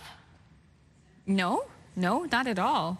Not at all. All right, I'm done. Maybe I will sometime this summer. But now it's been so long, I feel like no, you need to see it. As a theater kid, someone who loves musicals, you need to see it. And you're talking about camp right now. Yeah. Exactly. And it's about a summer camp. It's about a summer camp? It's like a camp that like everyone like the family goes to. Like they go to this like summer cottage lodging like situation. And they dance there? Oh. Well, that's one of the things they do. They do many things. They do many things. Yes. maybe I'll have time to watch it. Who knows? I don't know. It's been so long now. Like I just feel like maybe it'll just be my thing. I just won't watch. Pin her down and make her watch it. And open your eyes and make you watch it. Well, actually, you know, it's funny. Some of us here at work have been talking about, because there's quite a few different movies some of us have never seen. Like I know Suzette Beliveau. She had never seen Jurassic Park till I said, come over to my house, sit down. She has seen it. I changed it. But I was thinking we should almost start like a club where like Saturday someone hosts and they go, okay, everyone, this is the movie we're going to watch today, and I'm going to explain why you need to see it. Yes. And you all watch it together. I know that you have seen Lord of the Rings.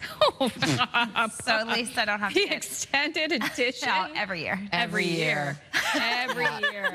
So good. So good. Yeah. All right. So, I don't know. Is it a day for watching movies? Well, yeah. In Cape Breton? Yeah. In Cape Breton, exactly. You can watch one outside, too. I know there's some pop-up movies outdoors here and there. Yes. Which is always fun. I bet you they're playing Dirty Dancing. As you should. I know Mamma Mia was playing this weekend outside as part of the film festival. We'll get details on that a little. Ooh, I can't wait. All right. Well, as you can see in Yarmouth, a beautiful sunny start to your day. A little bit cooler, 15 degrees early this morning, but expecting above seasonal daytime highs headed our way across the region. As of right now, it is 12 to start in Halifax, 14 this morning in Charlottetown, a bit cooler in Fredericton at 9 degrees, 20 degrees already in Cartwright, and 13 in St. John's, Newfoundland. Here's a look at the UV index tracking high to very high across the maritime region. For Newfoundland and Labrador, tracking moderate to high throughout your day today. We also have a heat warning in place for parts of Labrador from now until Wednesday. Taking a look at our satellite radar, sunshine for much of the region, although we do have a bit of precipitation, like Brianne just mentioned. Periods of drizzle for Cape Breton Island, parts of eastern Nova Scotia, and also parts of Newfoundland. We also have showers and a risk of thunderstorms moving in for parts of Labrador. For our wind forecast, remaining quite light, especially into the afternoon. As of right now, 24 kilometers per hour in Grand Etang, 15 in Canso, 13 in Halifax. No wind gusts to report. We'll take another look at your forecast coming up. But first, a look at your local news with Amanda. Thanks, Latavia. Police in Cape Breton are investigating a fatal fire in the CBRM. Police say around 5 p.m. Friday, they responded to a missing persons report from Beachmont Road in McAdams Lake. The person was last heard from 2 days earlier. When police arrived at the home, they discovered it was destroyed by a fire, and officers found a body on site. Officials say no calls were made to firefighters. The medical examiner and the fire marshal are investigating the circumstances around the fire, and they're trying to confirm the identity of the deceased. Firefighters from multiple stations across Halifax responded to a fire in the city's south end Saturday morning. Flames could be seen shooting out of the window of a high-rise apartment building on South Park Street near Clyde Street shortly after 11 a.m. According to the Firefighters Union, crews were able to bring the fire under control and prevent it from spreading further. Crews remain on scene into the afternoon to ensure all remaining hot spots were extinguished. No word this morning on how the fire started or if anyone was hurt. A 55-year-old New Brunswick man is dead after being struck by a vehicle in Ontario late Saturday night. The crash happened about 150 kilometers west of Toronto, near the community of Listowel. Provincial police say the pedestrian was pronounced dead at the scene. No other injuries were reported. Nova Scotia's own Ellie Black is on top of the podium yet again. The 30-year-old Halifax gymnast captured gold in the all-around women's competition at the Commonwealth Games in Glasgow, Scotland on Sunday. Ellie Black is now the first person to win 2 all-around gymnastics crowns at the Games. Black first won the title at the 2018 Commonwealth Games. Canada has now won 9 medals at the Games, which run until Sunday, August 2nd.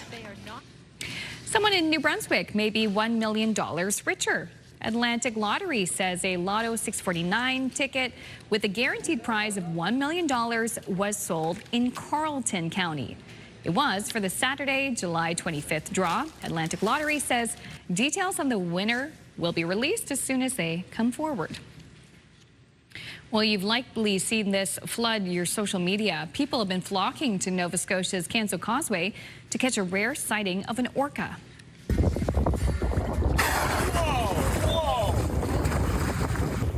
Kayla Partridge and her family just happened to be out on the water when the whale swam up pretty close to them. Partridge says they never approached the whale and the boat's engine was off at the time. She says her family spends every nice summer day out on the water in this area and they've never seen anything like it before. The Marine Animal Response Society says it is aware of the orca and noted how rare they are in our waters. At this time, the animal has not shown any signs of distress. Mars recommends folks keep their distance and report if the animal's condition changes. A Cape Breton woman is hoping to bring some maritime flair to the next Miss Universe competition. And as CTV's Ron McDonald shows us, she's already made some Nova Scotia history on the world pageant stage. She grew up in Cape Breton. Now Naomi Colford is looking to bring some maritime flair to the next Miss Universe pageant. And from that upbringing, I think I bring a certain different flavor to the competition. The 26-year-old now lives in Toronto, where she is a pediatric nurse at the Hospital for Sick Children. From a young age, I was encouraged to follow my heart and pursue any passion I wished. She was born and raised in Sydney and was a valedictorian when she graduated from Cape Breton University's School of Nursing 4 years ago. Through my pediatric nursing experience, that really has given me the passion to want to continue in pageantry and reach a larger audience for my platform, which is childhood poverty in Canada. That's something she is familiar with, having grown up in a place with some of the highest child poverty rates in the country. When it comes to pageants, Colford already has a big win under her belt, winning Miss World Canada back in 2019, the first Nova Scotian to claim that title. Now she is counting on more support from back home. As soon as they see you're a Cape Bretoner, they have your back 110%. I've seen what we could do at that international level. Up next is the Miss Universe Canada competition, August 2nd through 8th in Windsor, Ontario, where Colford will compete against roughly 40 other women for the right to represent the country at Miss Universe. She is hoping for the chance to make people proud back home in the Maritimes if she were to end up competing against the best in the world. It would mean the absolute world to me to be able to not only represent Canada, but represent the East Coast, Nova Scotia, Cape Breton on the Miss Universe stage. A small town girl with big dreams, with hopes that she's a week or so away from perhaps realizing one of them. Ryan McDonald, CTV News, Sydney. Oh, good luck, Naomi. Yeah, love to see it. Yes. Strutting her stuff. We also love to see new animals at zoos. Oh, yeah. So one of the world's favorite zoos just got even better. Meet the 5 new lion cubs born this week at the Whipsnade Zoo in the UK. Wow. This is its 3rd litter of northern African lion cubs born at the zoo, and the creatures are endangered. The zoo has a program to help rebuild the population of this type of lion, and it's Leo season, so it's very on brand. There you go. Look at this. Mom just trying to clean her paws, and she's got 2 babies going, Mom, Mom. And then 2 fighting with each other. Yeah. And then one's just like, I don't want anything to do with anybody. No. That's me. Mom's trying to sleep, just being cuddled. Oh my gosh. Oh, there we go. Now she's cleaning them. She's like, well, I guess if you're here. Yeah, might as well. I love you. Get a bath out of the way. So cute. All right, we're going to have another break here on this Monday edition of Your Morning Atlantic. Still ahead, we'll have a look at your international national news headlines. But before that, it is the Monday forecast with Latavia. Now, she is on vacation, but This is Crystal's favorite roundabout. You know it. It is the Hampton Roundabout. Great job, too, with the lawn care there. The forecast is next.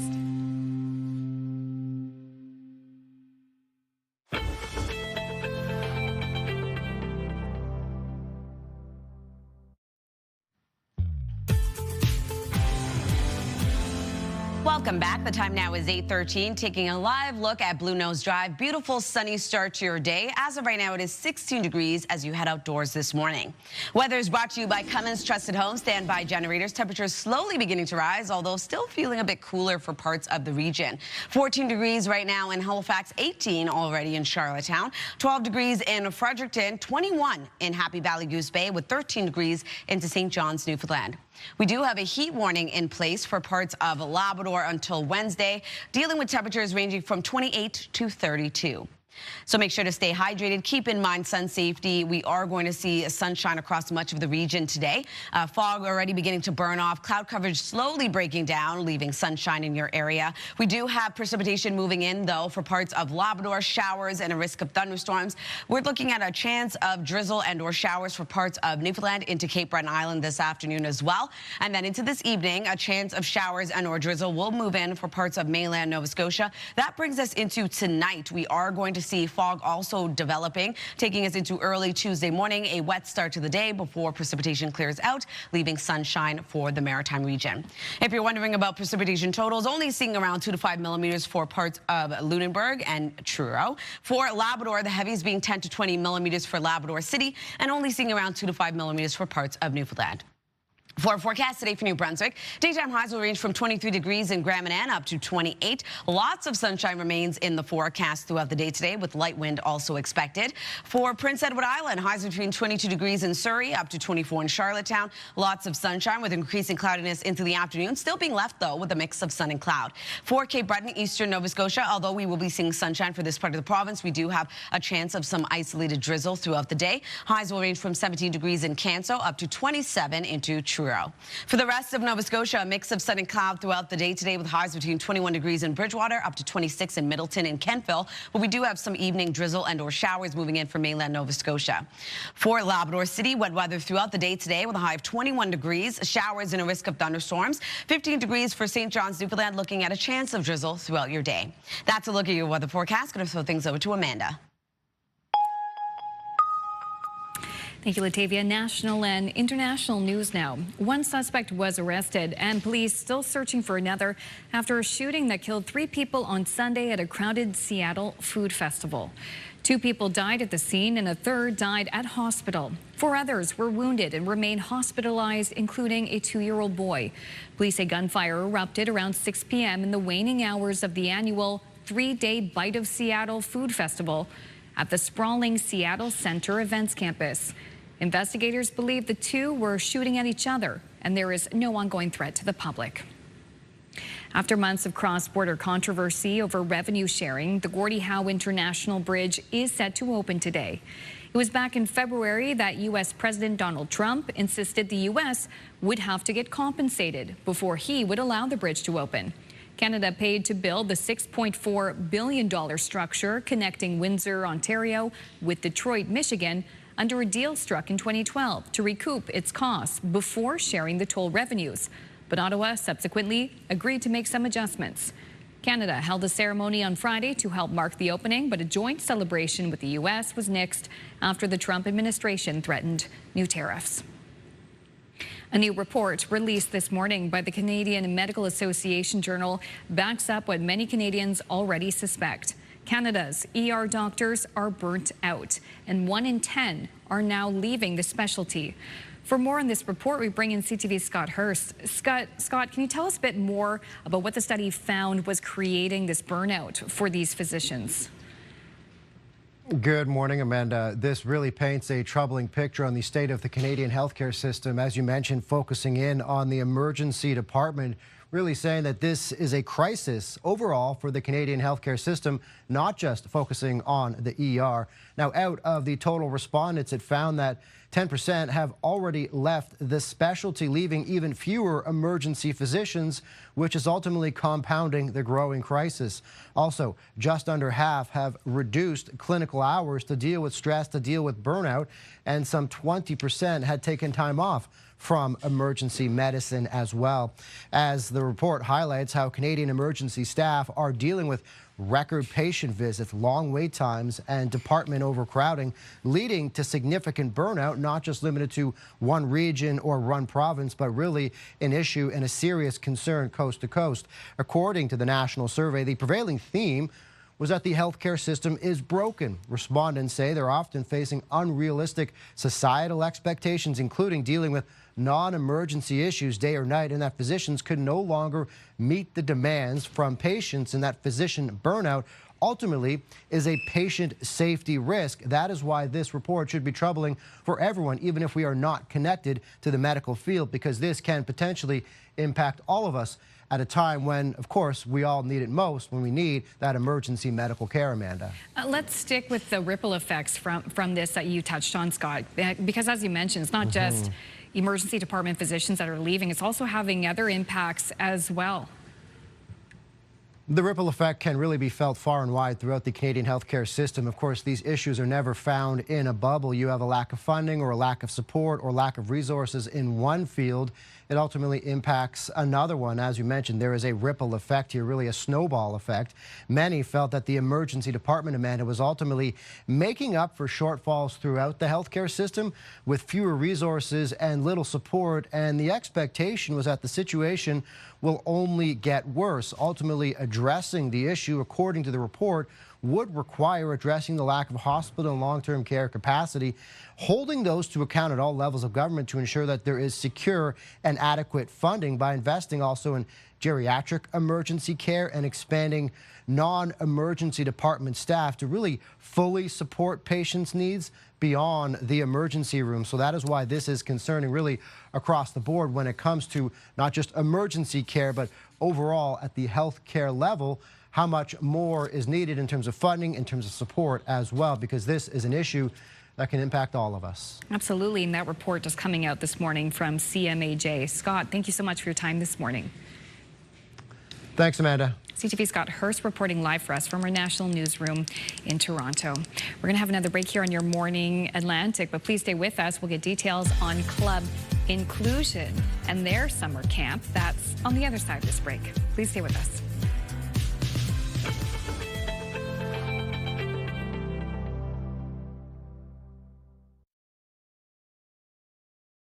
Move Mornings with Aaron and Peter. Weekday mornings on Move 100. The most fun in the morning.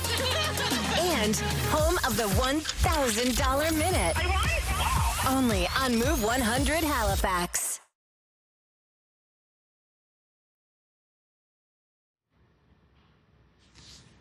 Welcome back. It is 8:23, and you know we love to hear from you. So here is how you can connect with us. You can email us at yourmorningatlantic.ca, or you can text us at 10400.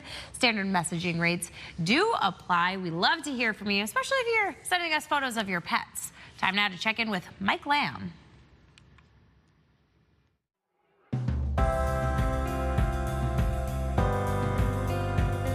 We're at Club Inclusion. We've been around here for over 15 years. We're part of the Prescott Group. It's a wonderful place where people of all abilities can come, hang out, be themselves, learn new skills, and really have a great time. You don't have to have a disability to come here, but a lot of our friends do. It's just because we're an inclusive space. We make sure that everybody, no matter what their ability level is included in all of our programs and activities. I think it's really just a great place where people can come and really get out of their shells. Don't have to worry about being judged and really feel like they have a place to belong. So this is my favorite place in the whole world. I actually been here since it opened, 2008. It started as just a theater group, and now it has grown into an amazing place. We have day programs, we have cooking clubs. The best part is a drama club, which we get to act every year and put on plays for people to come and see us and just to have fun. We do so many programs, but in the summer is the best time because we have our summer camps. We go on amazing trips. This morning, we are doing some nice paintings here. We're painting a beautiful ocean picture because this week is Aqua Week. This picture is like a picture of the sea and a mermaid, and I can't wait for me to finish mine because it's going to look marvelous. This is really valuable for carers and parents because they know when they drop off their child or whoever they're caring for that they're going to be safe, they're going to be looked after, that they're going to foster independence, and they're going to have a good time. It's really just positive environment, and you always leave with a smile. I love how we are all different, but we have sometimes we have the same things that we like. We can just hang around and just talk for hours. The staff are amazing here. If we did not have the staff here, this club would not exist. But I'm glad that we have lots of staff here and I have lots of friends because it's more than just friendship, it's like our family here. A sunny day ahead in New Brunswick with a high of 26, warming up to 28 on Tuesday, holding on to sunshine midweek on Wednesday with a high of 29. For Nova Scotia, 26 degrees today. Sunshine for much of the province, although we do have a low chance of drizzle and or showers for Cape Breton Island. Into the evening, mainland Nova Scotia could see precipitation as well. That takes us into Tuesday's forecast. A wet start to the day, clearing though, leaving a mix of sun and cloud across the province. Heating up to 27 on Wednesday with a mix of sun and cloud. For Prince Edward Island, 24 degrees today with mainly sunny skies. Sunshine remains in the forecast on Tuesday with a high of 26. 27 degrees on Wednesday with a mix of sun and cloud. Time now, 8:27. Your Morning Atlantic will be right back after this.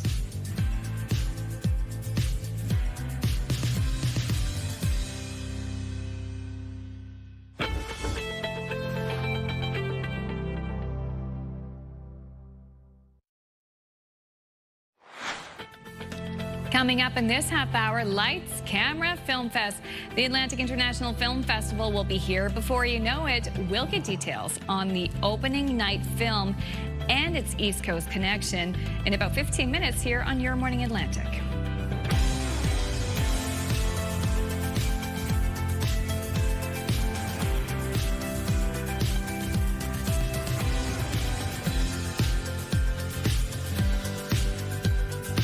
Good morning and welcome back. The time now is 8:30. It feels like the show has been flying by. Just like July. Right? Exactly. August before you know I can't get over it. I can't get over the fact that it's July 27th. I know. And when we start to feel those cooler temperatures early in the morning or late at night, I'm like, I know. I landed last night and I walked outside and I was like, why is it cold? Yeah. But like Welcome back Amanda to said, we East Coast still breeze. have some more time. Yes, we do. And what's so nice is September around here is a beautiful time of the year. Yeah. Also means the start of the film festival as well. Lineup's going to be announced, but we now know what the opening film is going to be, and it has a very strong East Coast connection. It's going to be a heavy film, but it sounds like it'll be a good one. I don't want to give too much away. We'll leave it to the guests. Yeah, we'll get there. You have to stick around because she's not going to give you anything right now. No, don't look it up on your phone. Wait here. The old-fashioned cable. Yeah, keep it that way. All right, talking about the weather like we just spoke about, it's cooler this morning in Fredericton. We are seeing sunshine return in the forecast, though, as you can see over here in our live eye. As of right now, it's 12 degrees. It was just 9 degrees an hour ago. So temperatures are already beginning to warm up. It's going to be above seasonal for your daytime highs today. 14 degrees in Halifax, 18 starting off in Charlottetown with 21 degrees in Cartwright, 13 into St. John's, Newfoundland. Over to our UV index, tracking high to very high across the maritime region for Newfoundland and Labrador, tracking moderate to high throughout your day today. We are seeing heat in place for parts of Labrador with a heat warning until Wednesday. over to our satellite and radar. We do have a bit of active weather in the forecast as well. Showers and a risk of thunderstorms will move in later this morning for parts of Labrador into Newfoundland, periods of drizzle. Same thing goes for Cape Breton Island, parts of eastern Nova Scotia this afternoon. And in terms of our wind forecast, is going to remain quite light today for the Maritime region. 15 kilometers per hour right now in Sydney, 13 in Canso, as well as into Grand Manan. No wind gusts to report. We'll take another look at your forecast just ahead. First, one last look at your local news with Amanda. Police in Cape Breton are investigating a fatal fire in the CBRM. Police say around 5 p.m. Friday, they responded to a missing persons report from Beachmont Road in McAdams Lake. The person was last heard from 2 days earlier. When police arrived at the home, they discovered it was destroyed by a fire, and officers found a body on site. Officials say no calls were made to firefighters. The medical examiner and the fire marshal are investigating the circumstances around the fire and are trying to confirm the identity of the deceased. Firefighters from multiple stations across Halifax responded to a blaze in the South End Saturday morning. Flames can be seen shooting out of the window of a high-rise apartment building on South Park Street near Clyde Street shortly after 11 a.m. According to the Firefighters Union, crews were able to bring the fire under control and prevent it from spreading further.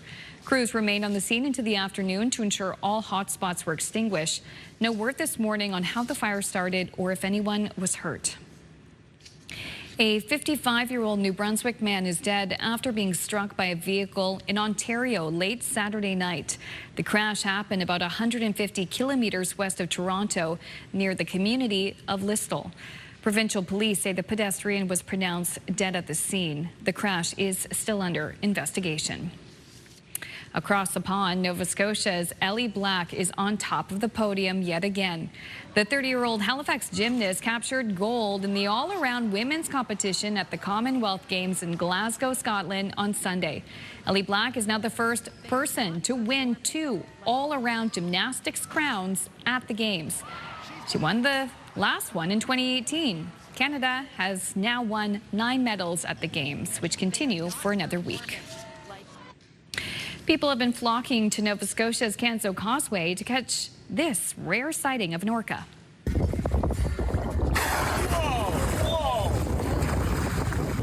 Kayla Partridge and her family just happened to be out on the water when the whale swam up very close to them. Partridge says they never approached the whale and the boat's engine was off at the time.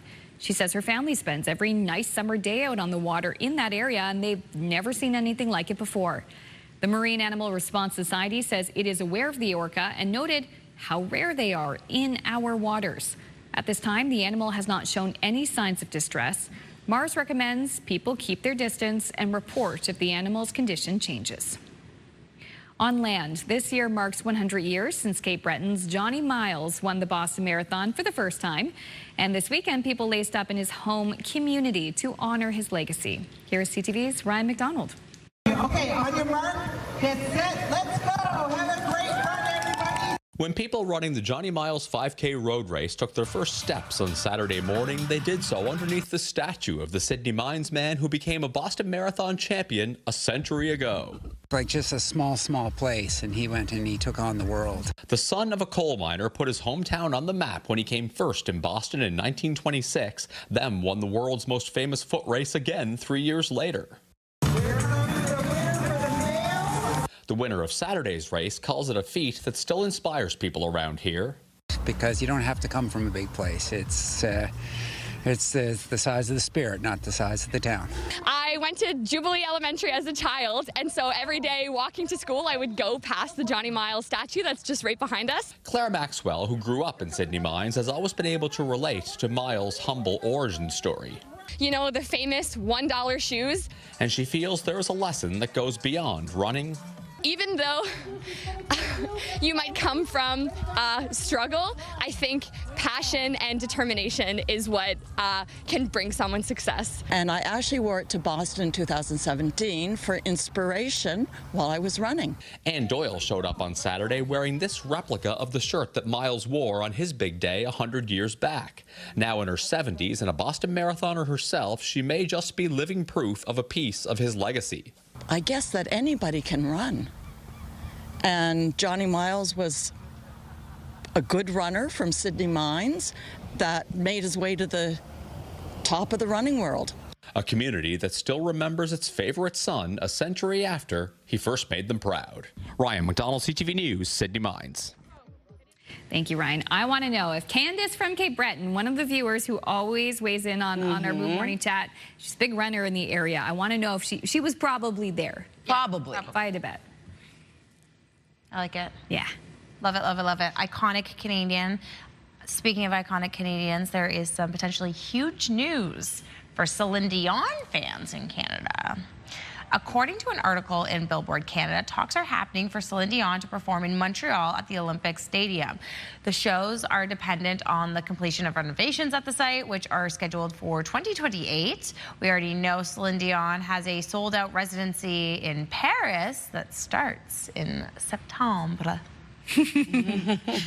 And if you're going, we want to know because we're jealous. Oh, yeah, absolutely. What an icon. What an icon. I would go to Paris to see Celine Dion. I've never been to Paris. Me either. Oh, it's beautiful. Fortunate enough to go there when I was in high school. That's awesome. Wow. Yeah, it was wonderful. But my husband really wants to go because the Tour de France, which is now wrapped up. Yes. Team Sky was Put it on the list. Back in the day. Back in the list. Put it on the list. Yes, he's told me all about the tour, the cyclists and the tours. Yeah. Okay, well, speaking of events, we'll talk about our community calendar, highlighting some events taking place. The Bon Ami Festival is underway in Dalhousie, New Brunswick. From now until August 2nd, you can come on and enjoy the largest festival in the area. There will be a gigantic beach party, market days, a parade, pageant, dancing, sporting events, and more. Head over to their website for more information. And the Queer AF Comedy Show will take the stage for its 6th year in Charlottetown. Head to the Arts Guild for the 8 p.m. show tonight. For tickets, head over to their website. And family fun at the fair returns in Nova Scotia. Agricultural exhibitions and community fairs will be held across the province starting today. The first one taking place at the South Shore Exhibition in Bridgewater. For a full list of the locations and activities, head over to their website. And if you do have an upcoming event, send us the details. We'd love to promote it. Your Morning Atlantic at ctv.ca. All right, and you're going to add this to the calendar for September. It is the Atlantic International Film Festival. We're going to put a spotlight on what we can start to anticipate and expect for it. Also details on the early bird packages when it comes to getting some tickets secured because, boy, a lot of those films sell out fast. That's on the other side of this break.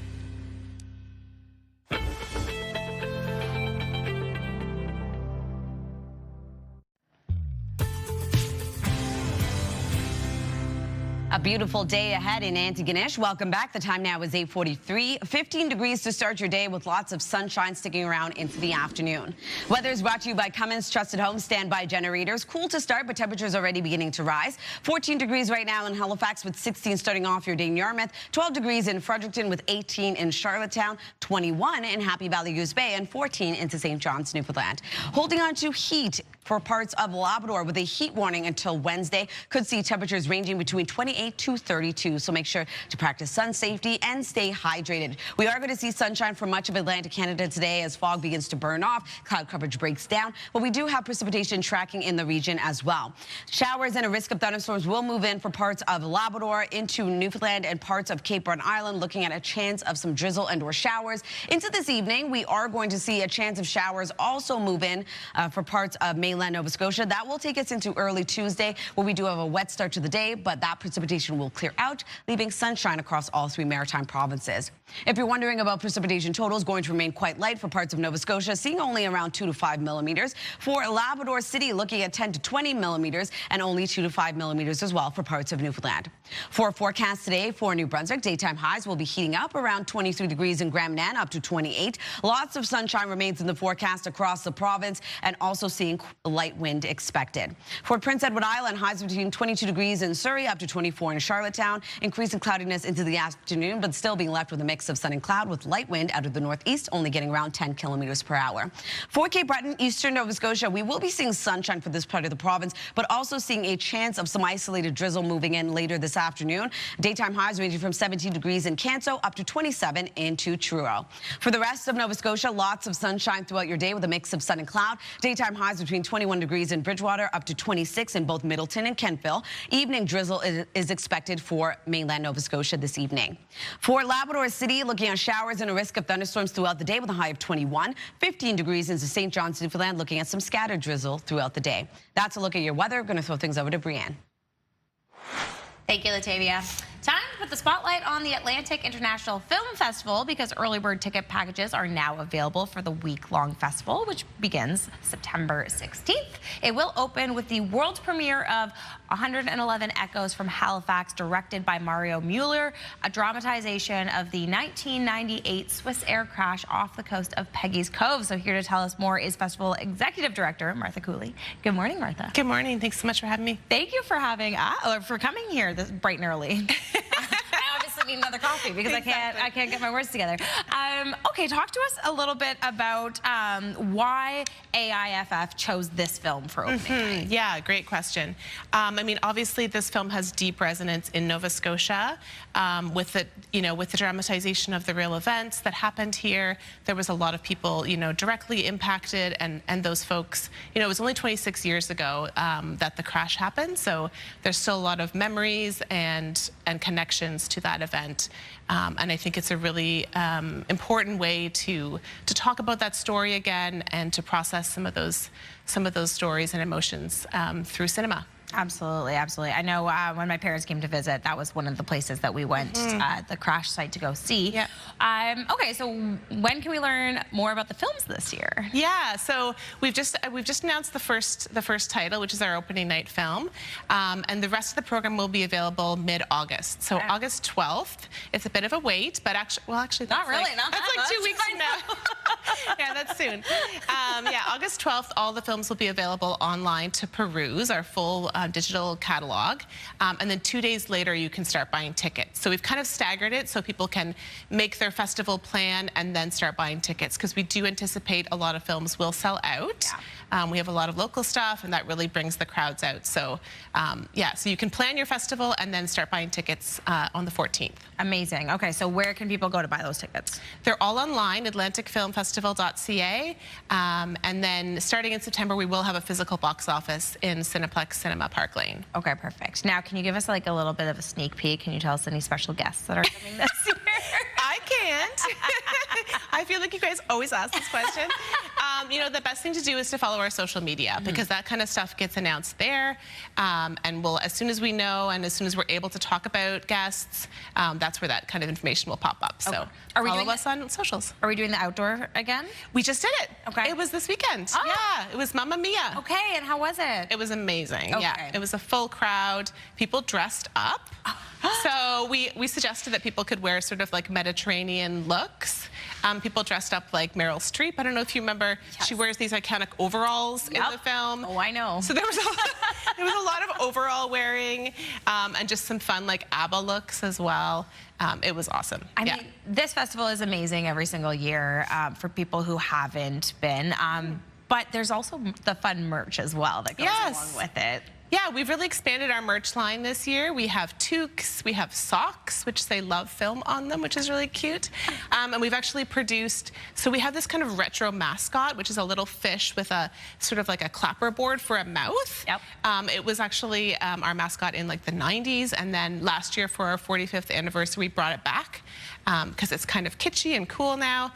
And so now we actually have little plush, little stuffed bag tags that you can buy, shaped like the mascot. Yeah. I love it. Clappy for the win. Yes, exactly. Right. So heavy hitting dates, August 12th, August 14th. Yes. And now because people can buy early bird packages. Yeah, early bird tickets, ticket packages, and passes are on sale now. So if you know you're going to come to the festival, it's a great way to get a discount. They are limited in quantity, so yeah.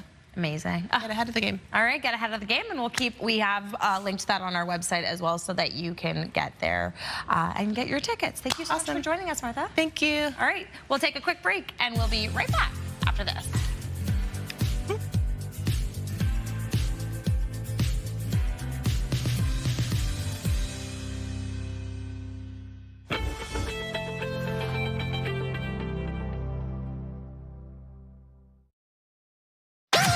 The #1 #1 morning show in Halifax. Turk, Megan, and Amateur Alex. And home to the biggest artists. Halifax's #1 hit music station. 101.3 Virgin Radio. Welcome back. This is where we share the answers to the Move Morning Chat, and we were talking about things that you're surprisingly good at, and you weren't really sure if you were good at it, and then you did it, and you said, hey, I've got a knack for this. Here's what you had to say. We got some photos, too. Ooh, fun. We began with Tony from Halifax. He says, I began busking at the Halifax waterfront 2 years ago. Turns out I'm pretty good at it. Okay, Tony. And playing music. So keep an eye out for Tony. This is what he looks like. Awesome. Great photo. I was to say, that is an iconic photo. Be an album cover. Well. Yeah. Look Tony, put that on your album. We're looking forward to that. Cecile says, I started making quilts 2 years ago, and according to my quilting group, I've become really good at it. I've learned a lot and have made 26 quilt tops. Wow. Quilting is difficult, my understanding of it. Yeah, absolutely. So Also, apparently 2 years ago was like when people decided to find their talents. Right? Apparently. You heard Tony about that quite a bit. Yeah. In 2020, that seems like when a lot of people said, I'm going to try something new. Yep. We all know what happened in 2020. What happened? Pat says, I'm pretty good at making cute cakes. I'm self-taught, and I have made everything from a typewriter to a dragon. And then we're going to take a look at the photo. This is a puppy for my grandson's birthday a while back. What? That's a cake. That's a cake? That's incredible. Look at how you Yeah, I'd say you're talented. I know. You almost want to like go, hey, yo, baby. Oh my gosh, I want to see what the typewriter looks like. Right? I know. If this is the puppy, then what's the typewriter? Yeah. Incredible. So yeah, definitely need to have you on the show. Come teach us. Yeah. LJ is saying my other half is excellent at fractions, adding, subtracting, multiplying, dividing. Amazes me every time. This began with a career in boat building. Wow. That'll do it. That'll do That's it. awesome. Yeah, amazing. So congrats to all you and your talents. Love it. I love to see some good talent out there. Some newly discovered talent as well. Yep. Yeah. Yep. Speaking of new, this new piggy went to the market? Almost. It's bringing home the bacon. What is this? This is the giant piggy bank, and it's perched atop a giant hill in Colombia. Wow. It weighs roughly 30 tons and stands 9 meters tall. The installation now holds the Guinness World Record for the largest piggy bank in the world, and it's all for a great cause. In fact, it's built with a working slot, so visitors are encouraged to drop their change into the sculpture, with all the proceedings being donated to local animal shelters in the city. That's awesome. That's nice. So this little piggy found a home. Apparently. Didn't go home, but it found one. Yeah, just in case. I wonder if they give you like a ladder where you have to climb up to the I saw top that and little drop a ladder. I was like, I don't know if I would be safe enough to climb that myself. Really? Yeah. Oh, come on. Latavia's he's had some broken bones. I am uncoordinated. Walking is quite hard. It's challenging. Yeah. It's a challenge. That's not something you're good at. No, clearly not.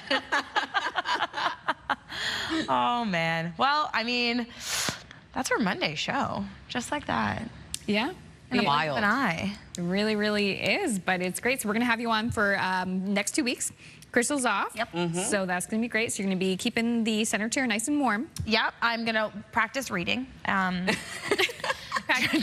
Drink a little bit more coffee, get some sleep, you know, and then the sleep is key. The sleep is key. I mean, we did hear Dr. Lee Bagley earlier tell us how important sleep is, and I should probably take a page out The of it. blackout curtains and having the mask too to block out that sun if you got to go to bed early. Key tips. I love the masks. Yeah. Like, love, love, love. My sister, her husband might kill me for saying this on television, but she has like a lamb mask. So it's like a fuzzy, like, and it looks like a lamb. And he'll be sleeping in, and she'll be getting up, and he'll be like, "Give me the lammy." The lammy? Lamb mask. Oh my gosh, little Bo Peep over there. Well, we've already started working on the Tuesday show, so we certainly hope you'll join us from that. We are live from 6 until 9, so we have Tia Tuesday. Also, too, it is Pet Talk as well. Plus, we're going to be learning about this special music session that's happening over at Cape Smoky as well. We'll have a couple of artists join us. Yeah, great spot to be in the winter, but a really cool venue, too. So taking advantage of the ski hill during the summer. Amazing. They will be alive with music. the hills. The hills. But good thing they don't have eyes. I was just going to say that. Have a great Monday. We'll see you tomorrow.